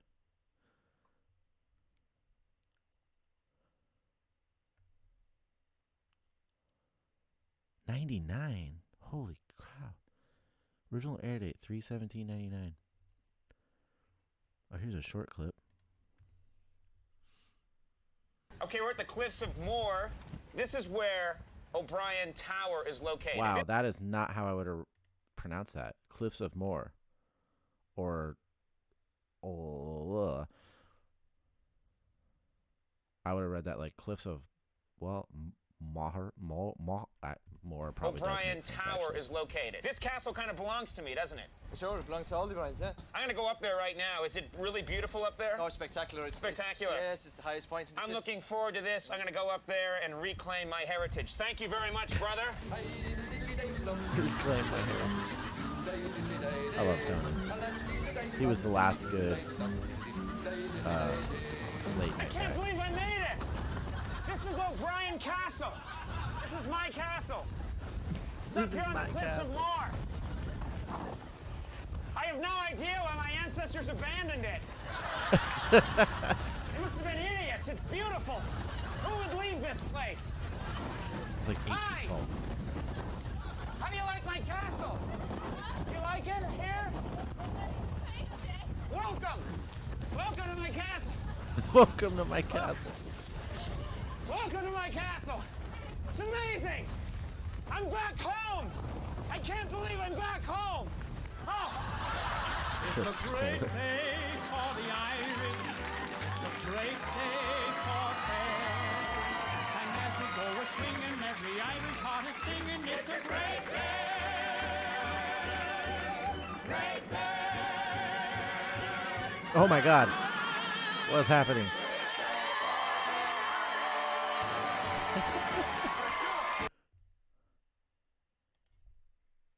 Yeah, I loved Conan O'Brien. I actually used to watch him pretty often back in the day.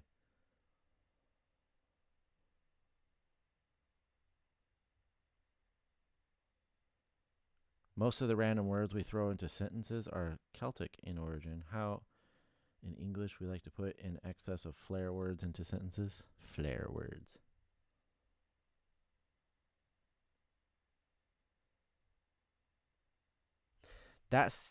Yeah, back when late night was funny. That sounds about right. Irish great-grandfather owned a castle in Ireland, but he lost it during a card game when he was pie-eyed drunk. It sounds exactly like somebody that is Irish would do. Okay, so we've kind of moved away from the scary and weird, and Tomcat had suggested we look up, I believe he meant ordinary sausage.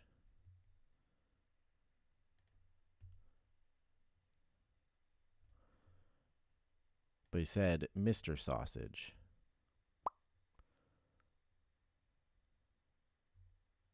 Right? You meant ordinary sausage.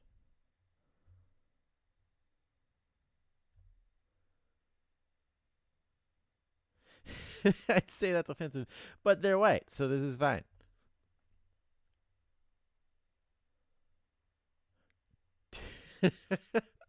To be fair, an angry Irish drunk still sounds less insane than a sober Scot.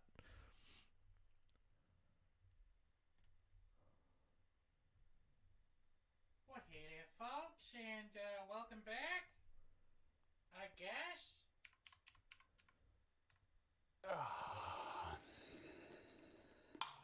Oh, mama. That guy looks familiar for some reason. Oh, hello there. I didn't see you come in, even though I set this camera up myself. Why do I feel like I've seen this guy So, before? Mr. Sausage, you cheated us out of a proper air sausage. Could you instead make a helium one for us? Oh wait, sorry, that's my phone. Hello, Parliament. I need more beans. Why would they ring me? I knew it. Oh. I knew they loved those beans. Up is not jump. Oh, maybe I've... Yeah, I've watched his stuff before. He's hilarious. But you gotta jump is not, what have you? Oh, mama. It's balloon time, baby. What? Oh, my ear. And now we find out if this was a waste of $30. Fucking disgusting. Oh, it burst. We'll have to be a little bit more, delicate. Is this guy's actual voice? Stupid discount. Or is it like a character voice? There's no floating. Okay, here we go. That's not weird. I think the helium is leaking. All right, so we know it's not going to burst. We'll give it a quick sear. Oh, no! What the heck? This room Oh, is no. filled with helium. All right, we're going to give it a light sear this time. You think you can ask Parliament to get me a discount on beans? And that's going to be good enough. Oh, this one's a foot long. Wait, I'm really helium confused. Sausage. Here we go. Oh, helium Oh. It tastes I like didn't read the title. undercooked salty hog casing. But unlike the air sausage, this one doesn't taste like breath of pig. It kind of tastes like salty hog casing with a minty aftertaste. So that's a bit of a disappointment. So I'm going to have to give the helium sausage half a point. That was odd. I'm used to there actually being something. Oh, I lost the balloon. And special thanks to Up Is Not Jump for this This truly guy's cool. I awful like him. suggestion. I just haven't watched him in years. That was just a little odd because I'm used to there actually being something put in the sausage, not just air. It's time we Kool-Aid this chicken. There's like a million instructions for this. How hard is it to make Kool-Aid? That's a green you will I didn't know people still made Kool-Aid anymore. This seems like an obscene amount of sugar for such little Kool-Aid. 2 quarts of what? This is ridiculous. It's like I see ectoplasm. Kool-Aid is a... I just read this. Non-sausage episode. Kool-Aid is a total ripoff. All right, I think this thing's ready to roll. Let's do a quick cook check. What on earth? It's still raw. That's why you don't dump the Kool-Aid chicken water before you've confirmed it's fully cooked into the briny depths. It's gotta be done by now, right? Golly, that is some nuclear green chicken. Yeah, green chicken. All right, it's done. All right, and now we'll give it a little taste test. It doesn't taste like Kool-Aid. It tastes like straight up plain chicken. None of the sugar has penetrated this or stayed in it. Yeah. So I'm gonna You'd probably have to like marinate it. Here, a 1 out of 5. Bop, bop, bop, bop, bop. I feel like you would definitely would need to like marinate that for it to work in any kind of way. Orange juice spaghetti. Wait a minute. I think you sent me that.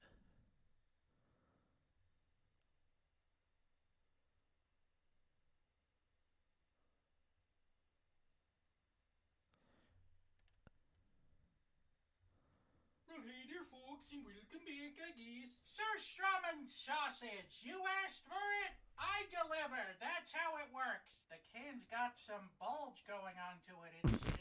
It's got some bulge. It's starting to gas up in there. A delicacy from Sweden, from the Gastahanos Fisksalatagari brothers. Oh, good. We haven't gone past the probably fun to read. date. So, enough talking. Let's crack this thing open. Give it a whiff. All right, let's break the seal. Oh, that's not a good hiss. I smell it now. It smells like sulfur. It's very bad. Just cracked a can of I'm fart. gonna have to throw out the can opener. It's landed in the juices. I gotta stick my fingers in there. I don't want to touch it. I don't Well, want to touch that's it. because you opened the can the wrong way. God. That is a smell you will not soon forget, my friend. If you've ever ran on a treadmill for an hour and then stuck your finger in your belly button, that's what it Who smells has ever done like. that? You have to burn everything this thing touches. God, it smells. Now, who is the first probably person him, I to look guess. at this and say, yeah, let's eat that? That's a fate worse than death. That's a whole lot of juice. I'm not comfortable with this episode anymore. We're definitely going to have to mix this with pork because there's not enough here to make a good sausage. And quite frankly, I don't want to eat it on its own. The air combines with the fermented fish and spoils it even more. You Swedish people are crazy. So wait. Are we not using the... I don't Oh, want to okay. get too much of that juice in there. We don't want a leaky fermented fish sausage after all. You get extra That just bone sounds in nasty. there. That's what they always say makes a good sausage. Ew. I think you needed more. There we go. Somehow more disturbing than the balut sausage. It's like from The Shining. Yeah, you know what? It's an improvement, but I don't want to be accused of going half speed on this, so we'll give it a little bit of that juice. This is one big disaster. Salt. Some fancy pepper's gonna solve this problem. I do like pepper. It's It kind of looks like cheap Sir tuna mix stuff. Sir Stromaloo, baby! Sir Stromaloo! It's getting progressively worse. It's I'm gonna getting throw it in the progressive. smoker and hope to God that cures the smell. Otherwise, my neighbors are gonna be mad. Oh, that's the surströmming water. You willed this into existence. In 3, 2, 1, let's sausage. Whoa. I feel like this is going to be just terrible. So we got 4 in a nub sausages. 4 in a nub. With special thanks to today's Mark Boxalo box artist, this guy! And you can see where my printer ran out of ink right there. This very special Will It Blow is brought to you by Bright Sellers. You know what's always a fun beverage at family gatherings? Sink water! Come on, man. Upgrade your next gathering of relatives or like-minded individuals by bringing in the good stuff. Wine. I appreciate your trying to make your money, but let's go get. Let's get that fermented fish and raw pork right on the lips. Here we go! God, he's gonna actually eat that, right? And there it is, a pretty solid will it blow. Oh, you know what? That tastes, bad. Pretty solid Duke on the paper. I'm gonna have to give that will it blow 3 Mark Ruffalo's! I lit a candle to cover up the smell and it is not working. So we're going with plan B. Probably not the best to have the chemical on the sausage. Now it smells like uncontrollable diarrhea Oh my and God. original citrus. He's gonna smoke it. Smells like uncontrollable diarrhea. Oh, halfway done. They're looking strange. So good news and bad news. I feel bad for this guy. Good news is Sort of. The sausages no longer stink like fermented fish. They look good. They smell like a normal smoked sausage, so good for us. Oh, the boy. bad news is the basement smells 100% like the Surströmming still. Well, 99% Surströmming and 1% poopery. The poopery is in a losing battle. I mean, I bleached the table, so the stink is not coming from that. My only guess is that I got some of the juice on the ceiling beams, and if that's the case, that smell ain't never coming out. How would you get the juice on the ceiling? Oh, it's on the floor. That's gonna be now our cut open sausage. Ew, so let's open it up and see how we did. Looks normal. Oh, there's a little bit of that fermented smell, but it's not too bad. All right. He's gonna eat this. Here we go. Not terrible. Really? Not terrible in the slightest. It kind of tastes like fishy bacon. There's Huh. definitely a fish gone bad aftertaste to it, though. We did ourselves a solid by including the pork. You know, I hate to say it, but it's pretty good. It's definitely an acquired taste. It's a strong taste. It tastes all right to me. Smoking it was absolutely the best choice to make on this one. You may not believe me, but it's true. I'm gonna have to give this sausage here a I wonder 4 out of if 5. I wonder if he had made it with just the fish, if he would be saying something different.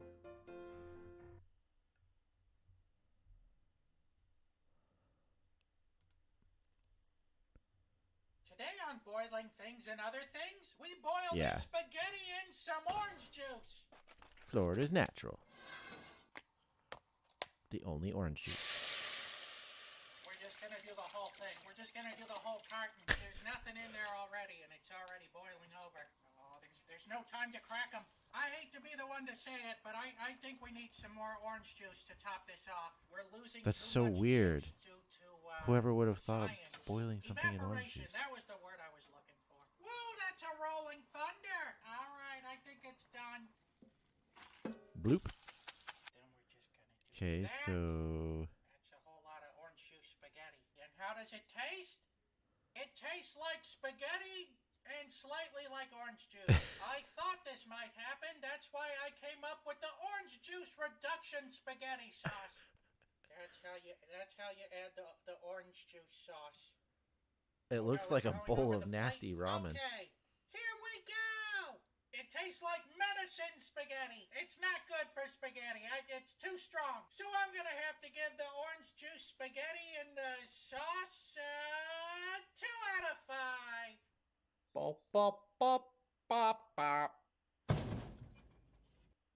Yeah, that doesn't sound like it would be very good.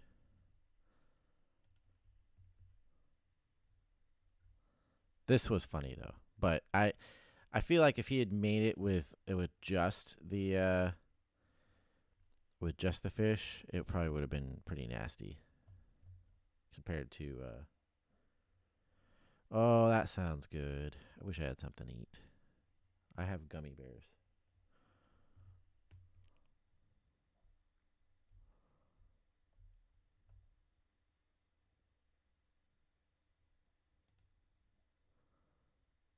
Ready to make a White Castle slider? White Castle actually still today uses a tank. They would rehydrate dehydrated onions, throw this onto the flat top. If you poke holes in the burger, it would actually help to steam the burger. 5 holes. White Castle then takes the patties and they put them onto this bed of onions. They take the buns, they heel the bun, they put that down on top of the raw patty, which I think is very strange, but trust me, this works.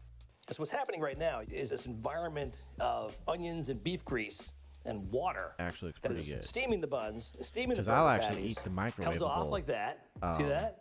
White the bun Castle burgers. goes underneath, pinched. Ay, yay, it's hot, yay, hi. A very tiny piece of American cheese on top. Mustard mustard underneath. The mustard, and then a pickle. Oh, It's a White Castle slider. Oh my God, we did it!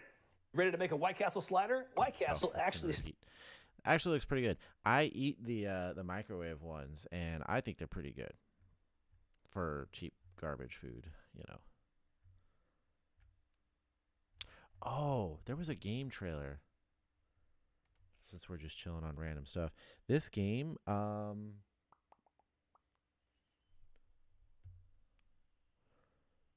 just go to the Xbox YouTube because that's where I saw it, or I think it's on there.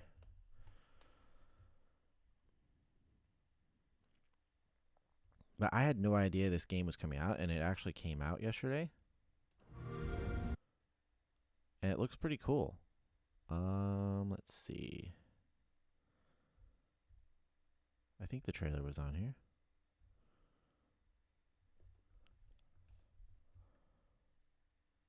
Maybe not.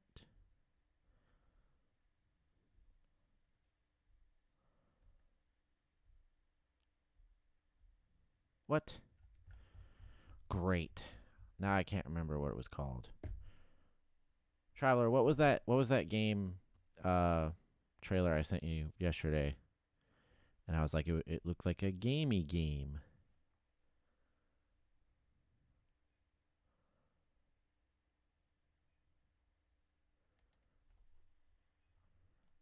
I can't remember what the name was.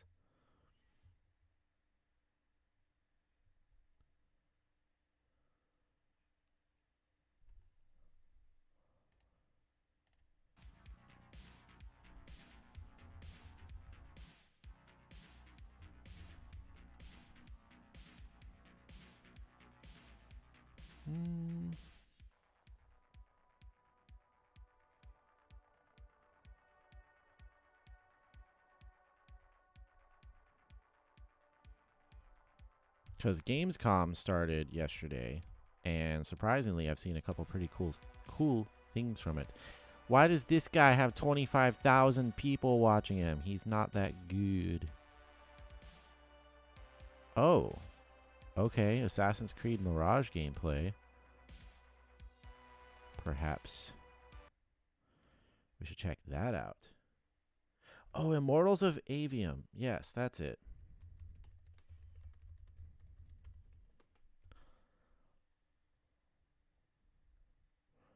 It's just one of those games where...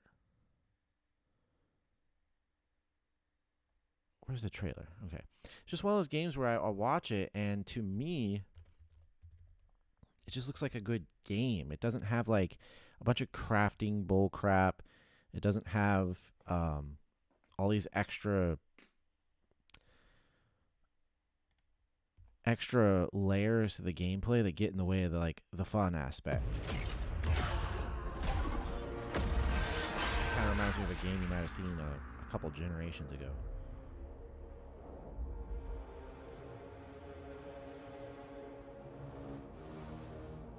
This is Avium.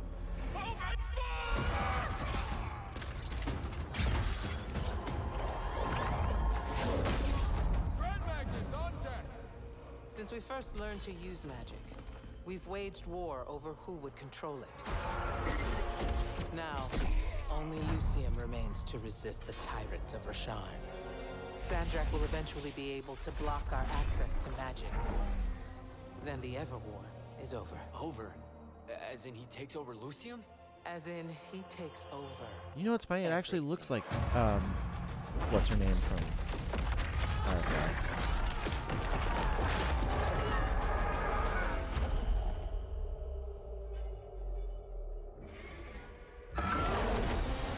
Exactly. You don't want to craft a water filter so your character can drink enough to survive and then spend 6 hours figuring out where to find a specific material to make a basic gun. Yeah, sometimes I just want to pick up the gun or collect the power up or, you know, find the ability and level it up or something and just do fun stuff. I don't want to play Life Simulator to be able to shoot something. Yeah, Gina Torres. Actually looks like her.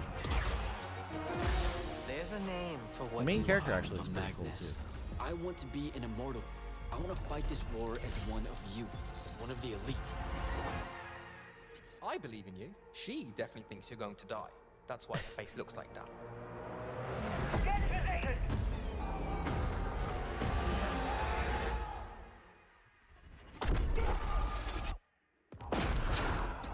Yeah, this just came out like 2 days ago or something. I didn't even know it was coming. Pretty fun.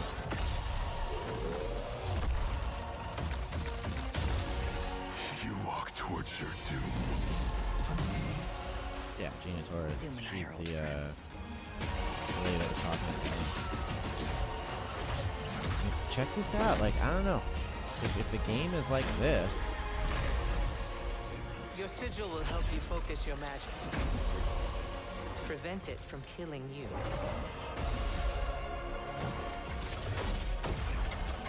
I found a child whose new powers could make them a threat to the kingdom I protect. The choice was to either kill you. The crazy thing is it comes from an EA studio too. Or turn you into a weapon against Rasharn.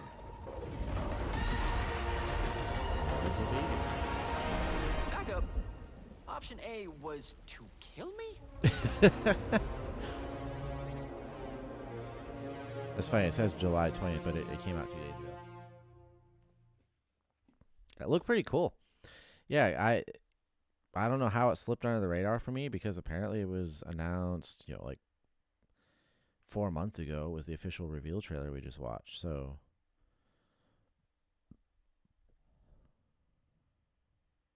oh, and it's an Unreal Engine 5 game. FPS Call of Duty magic game. I mean, yeah, that's kind of what it looks like. It definitely looks like if you took like Magic or something and made it a FPS game. Let's see.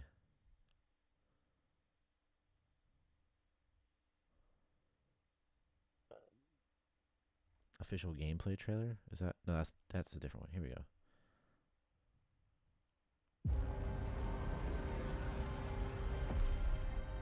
What did that say? So game engine footage, UI elements removed. So this doesn't show you like your probably your HUD and stuff. Captured on PS5 at 4K 60. So Sir, it's the hand. of course I'm not running it at 4K 60. Or I'm gonna put it at 720 60. See how the stream holds up on that. We'll do it better for you guys. But do not engage.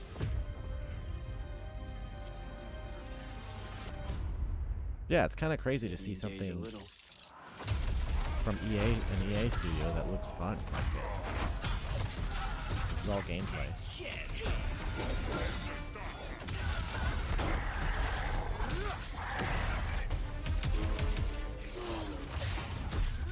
Looks like you'll need to like switch between different magic color abilities for different enemies. Night Blades have established a stronghold, and Kirkin seems to think you might not get me killed. Jury's still out on that one. Alright, time cat. Gotta go die. Sure, I'll talk to you tomorrow. Yeah, when I read the little overview of the characters and stuff, it said like your main character is like one of the only people that can wield the 3 different colors of magic: red, green, and blue. So it sounds like you'll have access to those. Maybe you'll be able to like decide which you upgrade in what ways. Rosharnians haven't had enough yet. We haven't given them enough There's yet. Gina Quill. Yeah, they definitely modeled the character to look like her.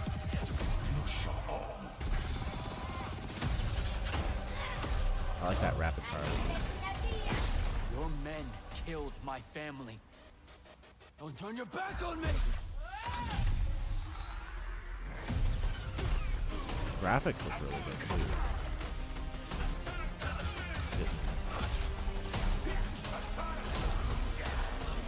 Wait, what's your name of characters who aren't ugly?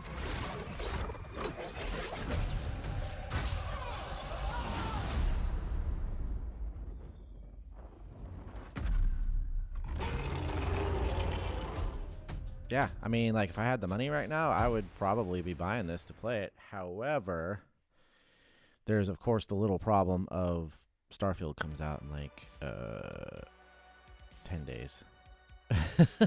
So, that's a thing. Sea of Stars comes out in 4 days. I went over that game already on here. But, yeah, I don't know. Just to me, like, seeing that and this being an EA original, like, from one of their studios, I don't even know who Ascendant Studios is. I want to look them up now.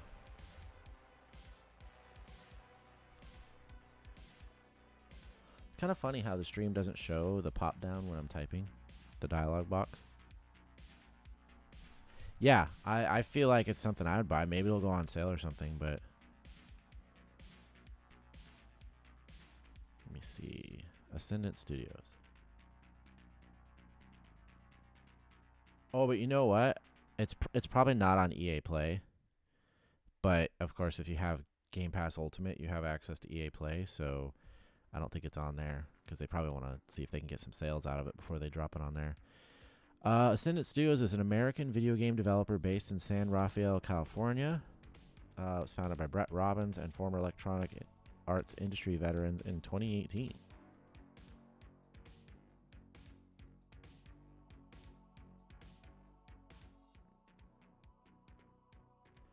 Former Electronic Arts and Sledgehammer Games. Oh, Sledgehammer was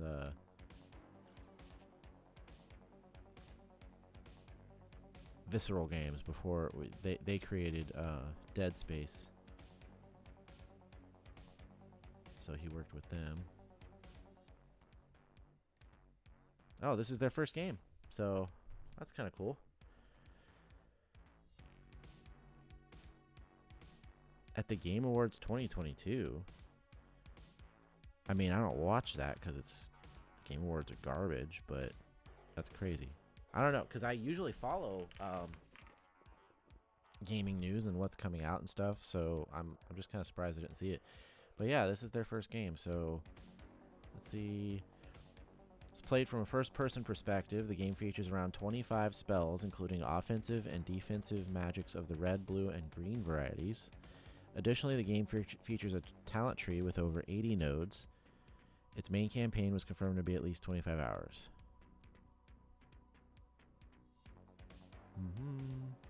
Unreal Engine 5. Being directed by former Dead Space creative director Brett Robbins. Okay, that's good pedigree there. Because I love Dead Space.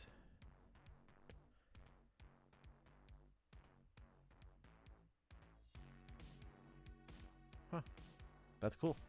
Yeah, like I said, I would definitely be willing to check it out if I had the money right now. And if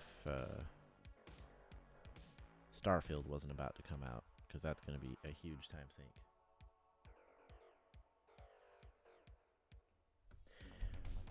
Yeah, that would be cool. I just feel like there's probably a lot of stuff like that on Steam. Like you get a lot of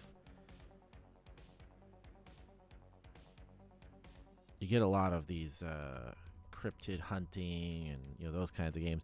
But yeah, it would be kind of nice if somebody did one that was a little bit more polished and a little bit more serious, like a bigger deal type thing, where you were hired to investigate, deal with American cryptids, Bigfoot, all that kind of stuff. Indigo.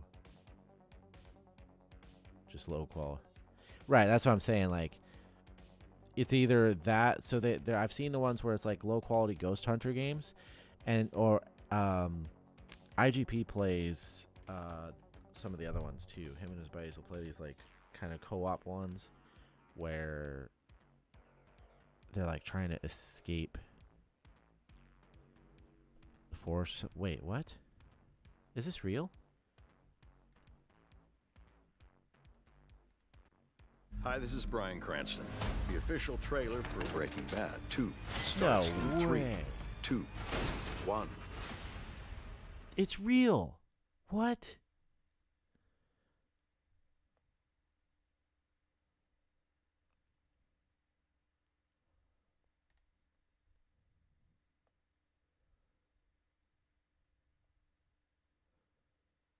This can't be real. Is it? I gotta look this up. This has to be a joke. Because Breaking Bad is like one of the greatest TV shows ever made.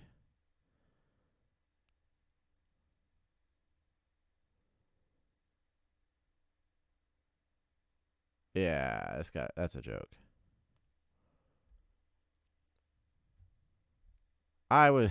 They got me there.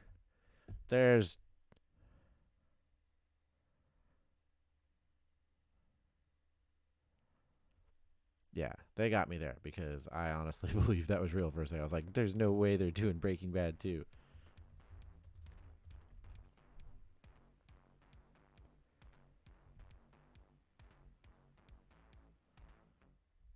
Yeah, that's fake. That's gotta be fake. Yep, okay. I just had to check. I know that's not like of extreme interest to the discussion here, but Breaking Bad was like one of the best TV shows ever made. So I was like, there's that. If they did a second show, that'd be crazy. Wait, no, they can't. He died. Right? Spoiler alert.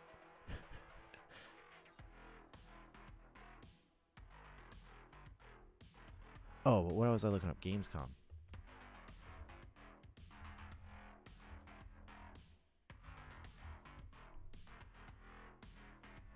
Final boss could be the Clint Reptilians?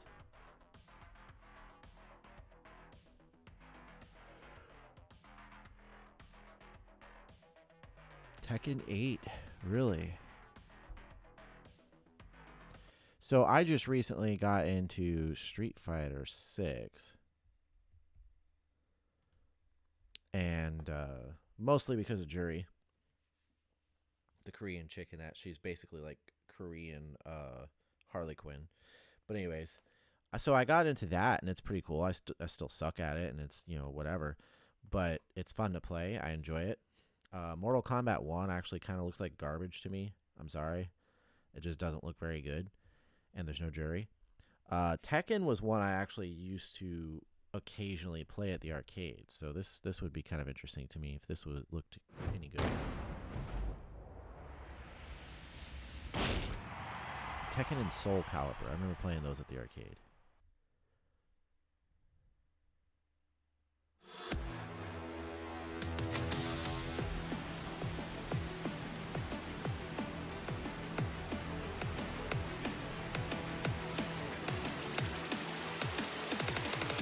Going somewhere? Yes!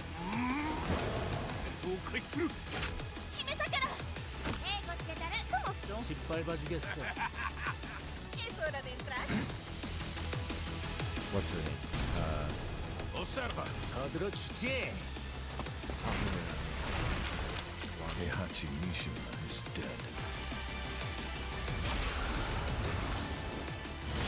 أريد معرفة الحقيقة Let's go. Willst du im Sparring gegen mich antreten? I don't know. Oh, Yoshimitsu. I remember always being pissed off because there was like some sort of like crazy attack he could do. A new single player mode, Arcade Quest. So this is gonna be like the way Street Fighter 6 has the online mode. Eat this! What's done is done. Pizza Looks like there's pretty good fidelity on the graphics. I like that.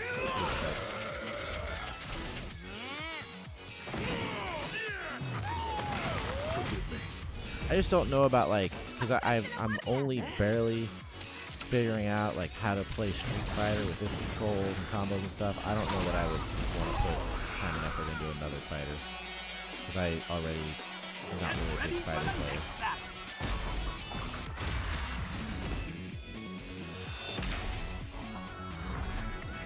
But it's cool. I think it's been a long time, hasn't it?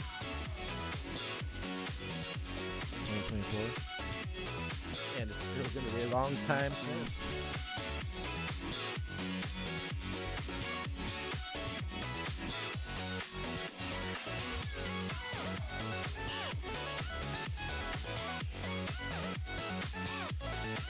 That's pretty cool.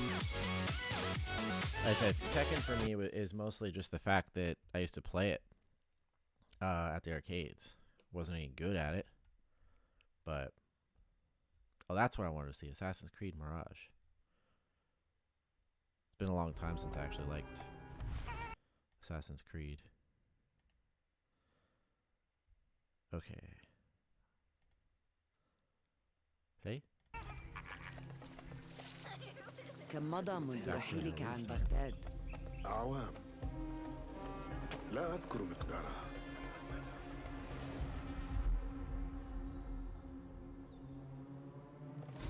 كنت أعرف دائما أنني سأعود. Last time I liked Assassin's Creed was the first one, Altair.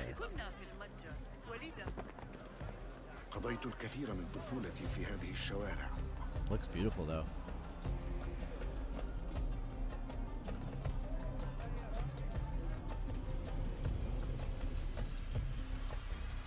طالما كنت أستمتع بهذا المكان. Well, it's not that hard actually to enjoy a fighting game, at least playing arcade mode and maybe online a little bit, like casually. Just you gotta put like a little bit of work into just learning button combos, but I have no desire to become an expert in it. I like that they're back to the Middle East. This is cool.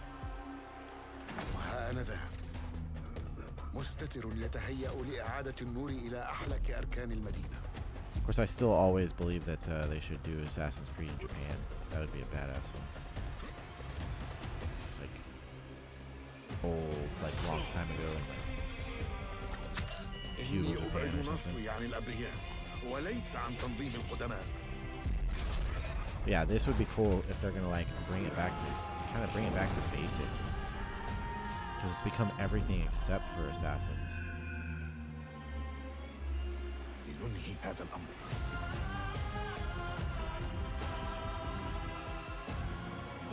Very nice.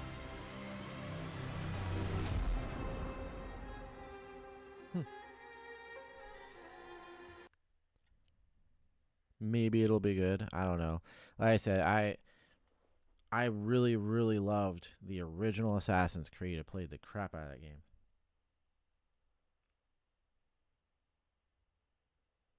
Right. It was the original one that took place in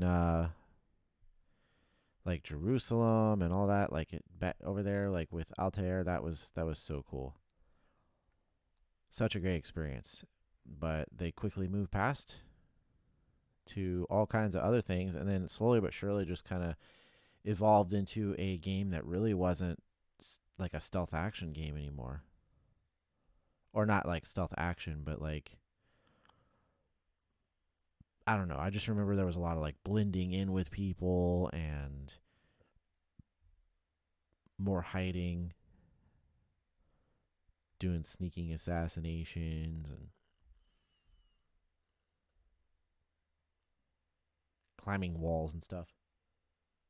Yeah, that's what I was saying. Is like if they did one in Japan, like I feel like that's been asked for like a decade now. Retrieval Gamescom. I wonder if it's going to be on anything, but if it's just going to be on PlayStation. Sign it. Let me look it up.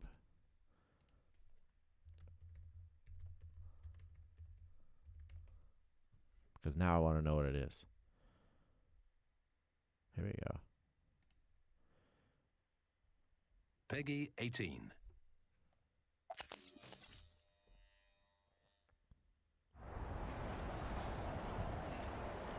All we wanted was to start over. Leaving our family, cool. our friends behind.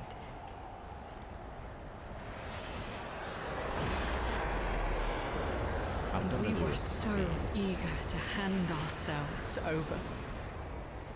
But we just ended up the same.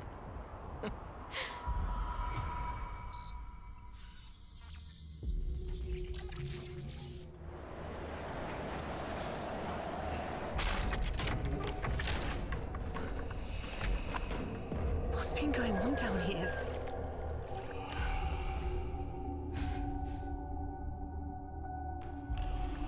Okay. This wasn't an accident. This is looking cool.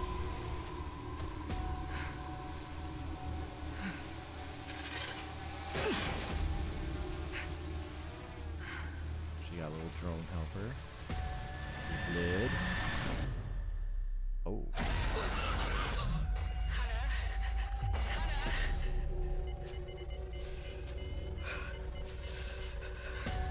This is right up my alley, I think.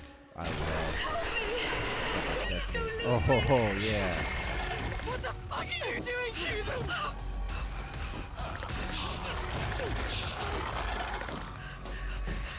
They're starting to shake. And it's got a Get the fuck out of here! All this to start our new life.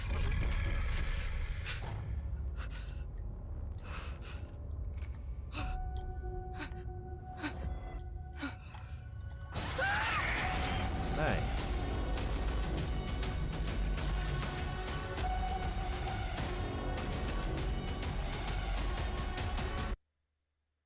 Oh, it ends it. That's kind of weird.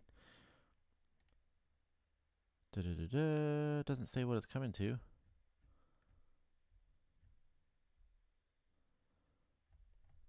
Huh.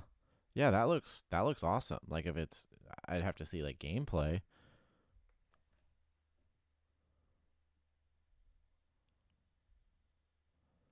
I'd have to see gameplay from it, but that's my type of game there, you know, cinematic, like it's the cinematic horror and action adventure game. Oh, let's go to this PlayStation. I want to read the description. Or not. You can't even read the description? What the heck?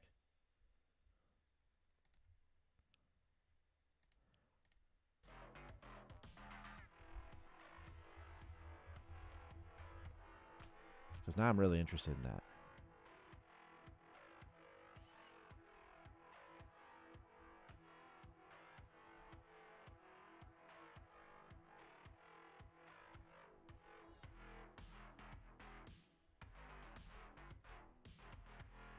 Alright, so Retrieval is a cinematic horror and action adventure game.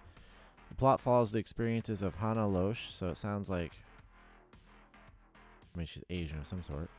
A commander of a research team on a planet 18.6 billion miles away from Earth. Hana Loesch, whatever, will fall by accident in a subway base where she will discover all the horrors that the base hides. Oh, here we go. Let's go to the website. I don't want to see the tree. Oh, no, I want to see the game info. Not the trailer. Huh. Okay, whatever. They don't want to give me more info. That sounds cool though. That's definitely my kind of game. If it's, I'm hoping it's third person. I mean, I obviously there's a lot of first person games I do like, but for especially like those kind of horror games, Dead Space, Resident Evil, Silent Hill, all that kind of stuff, it's always been preferred to be a third person game. Oh, Alan Wake 2. I absolutely love the first Alan Wake game. It's like a classic.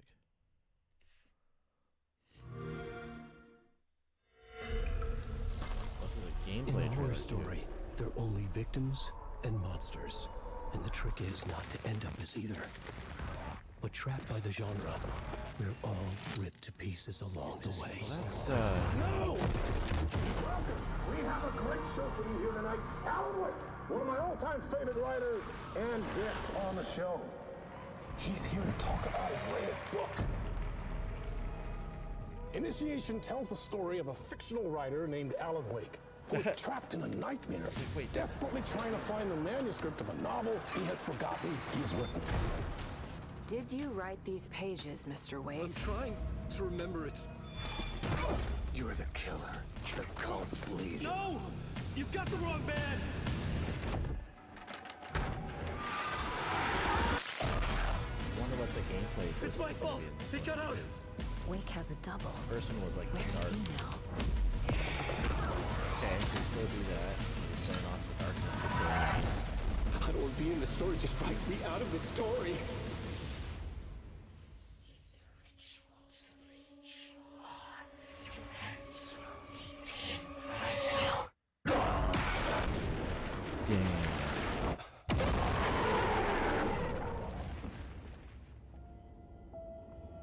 Okay. Wait, what did that say? Oh, Xbox. I thought it said Game Pass. I was going to be like, bro, it's on Game Pass. Xbox Series. Okay. Yeah, if you never played the original Alan Wake, it is an awesome game. You're basically playing in a story world that the main character has written, but doesn't seem to remember what he wrote. And as you progress through it, he's got to find like the missing pages and kind of puts the story together. Really like nightmarish kind of world. It goes from like kind of regular world where you can like explore and try to find information, to the darker part of the world, which is where like most of the action is. And like the gameplay twist to it was that to kill the enemies, which were like these shadow people and stuff, you had to like burn the darkness off using a flashlight. So you had a flashlight you ran everywhere with, and you had to collect batteries to charge it up. But you could like focus the beam, and so when you saw enemies, you would point the flashlight at them and like focus the beam on them for different amounts of time depending on the enemies, and it would like burn the darkness off, and then you could shoot them or whatever and actually kill them. It was pretty cool, and it had some really cool puzzle solving, like mind bending type story. It was really good. So Alan Wake 2, that's pretty awesome. I mean, I've known it's coming, but still pretty cool.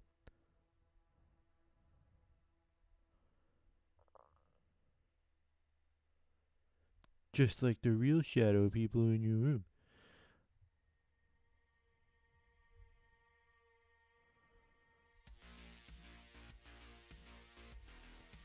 Armored Core 6, that looks pretty cool. I'm probably not going to get it, but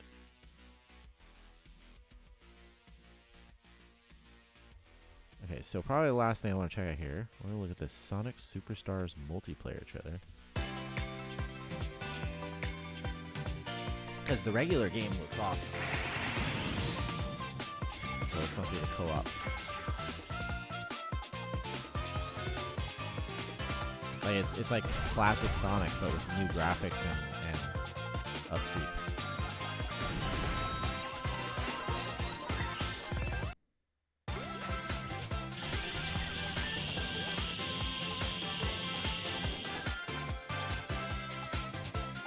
Oh, there's a battle mode. Nice. Oh, that's cool.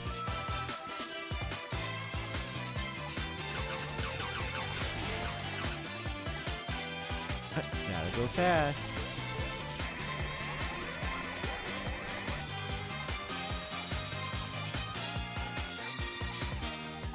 Nice.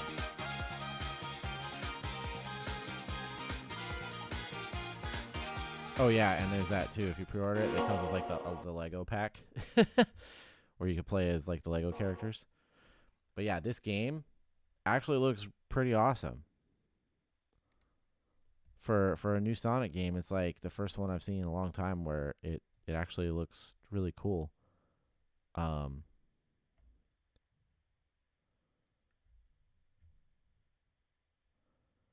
Where is the regular trailer?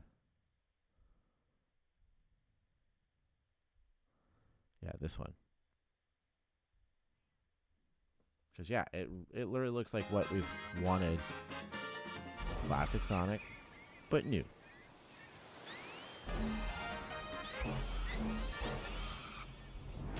Plus that guy. I don't know if you saw him.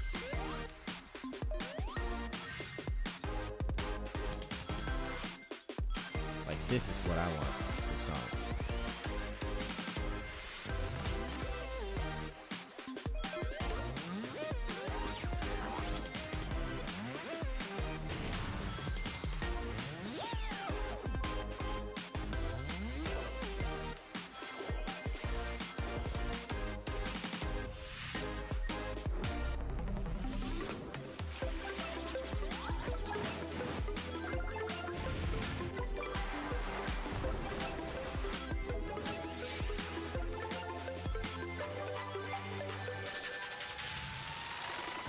Pretty cool. It's so weird to see Sonic kind of getting back on track the last few years when it comes to the games. I mean, obviously the movies were great, but in terms of video games. Because even Sonic Frontiers for a 3D Sonic was pretty good. Now for a 2D adventure, it's kind of nice to see it go classic. Like classic gameplay, but with new graphics. That's all we ever wanted. And this guy.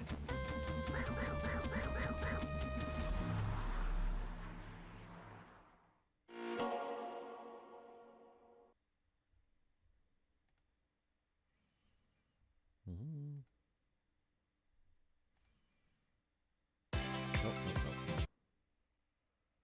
This is all we fans have ever wanted.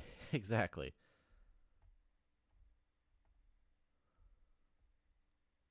So yeah, retrieval, that's something I think I could definitely get into.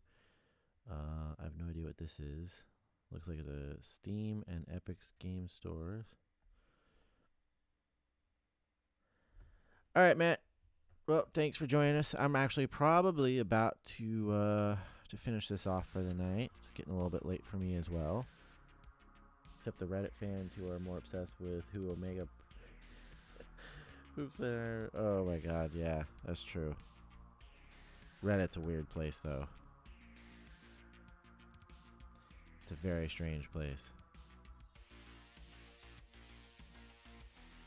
But, yep, see you later, Matt. Thanks for coming by, as always.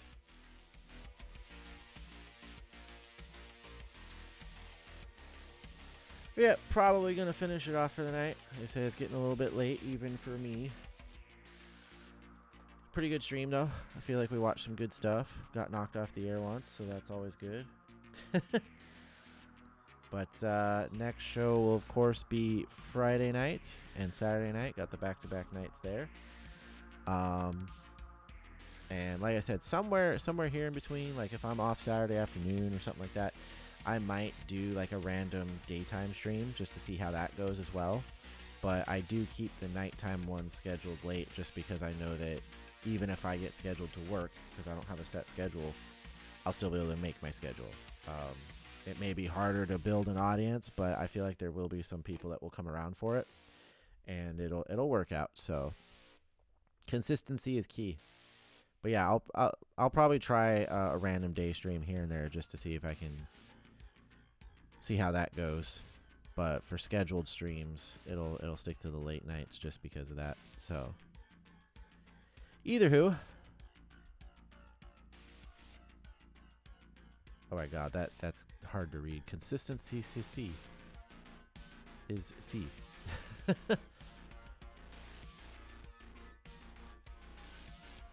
But yeah, so we'll probably finish it up there. Of course, as always, if you are here right now, if you have been here, appreciate people stopping by, checking it out. Hopefully you will check it out again. And you can find me on Threads and Instagram at Rival Indigo, of course. And yeah, we'll see you next time.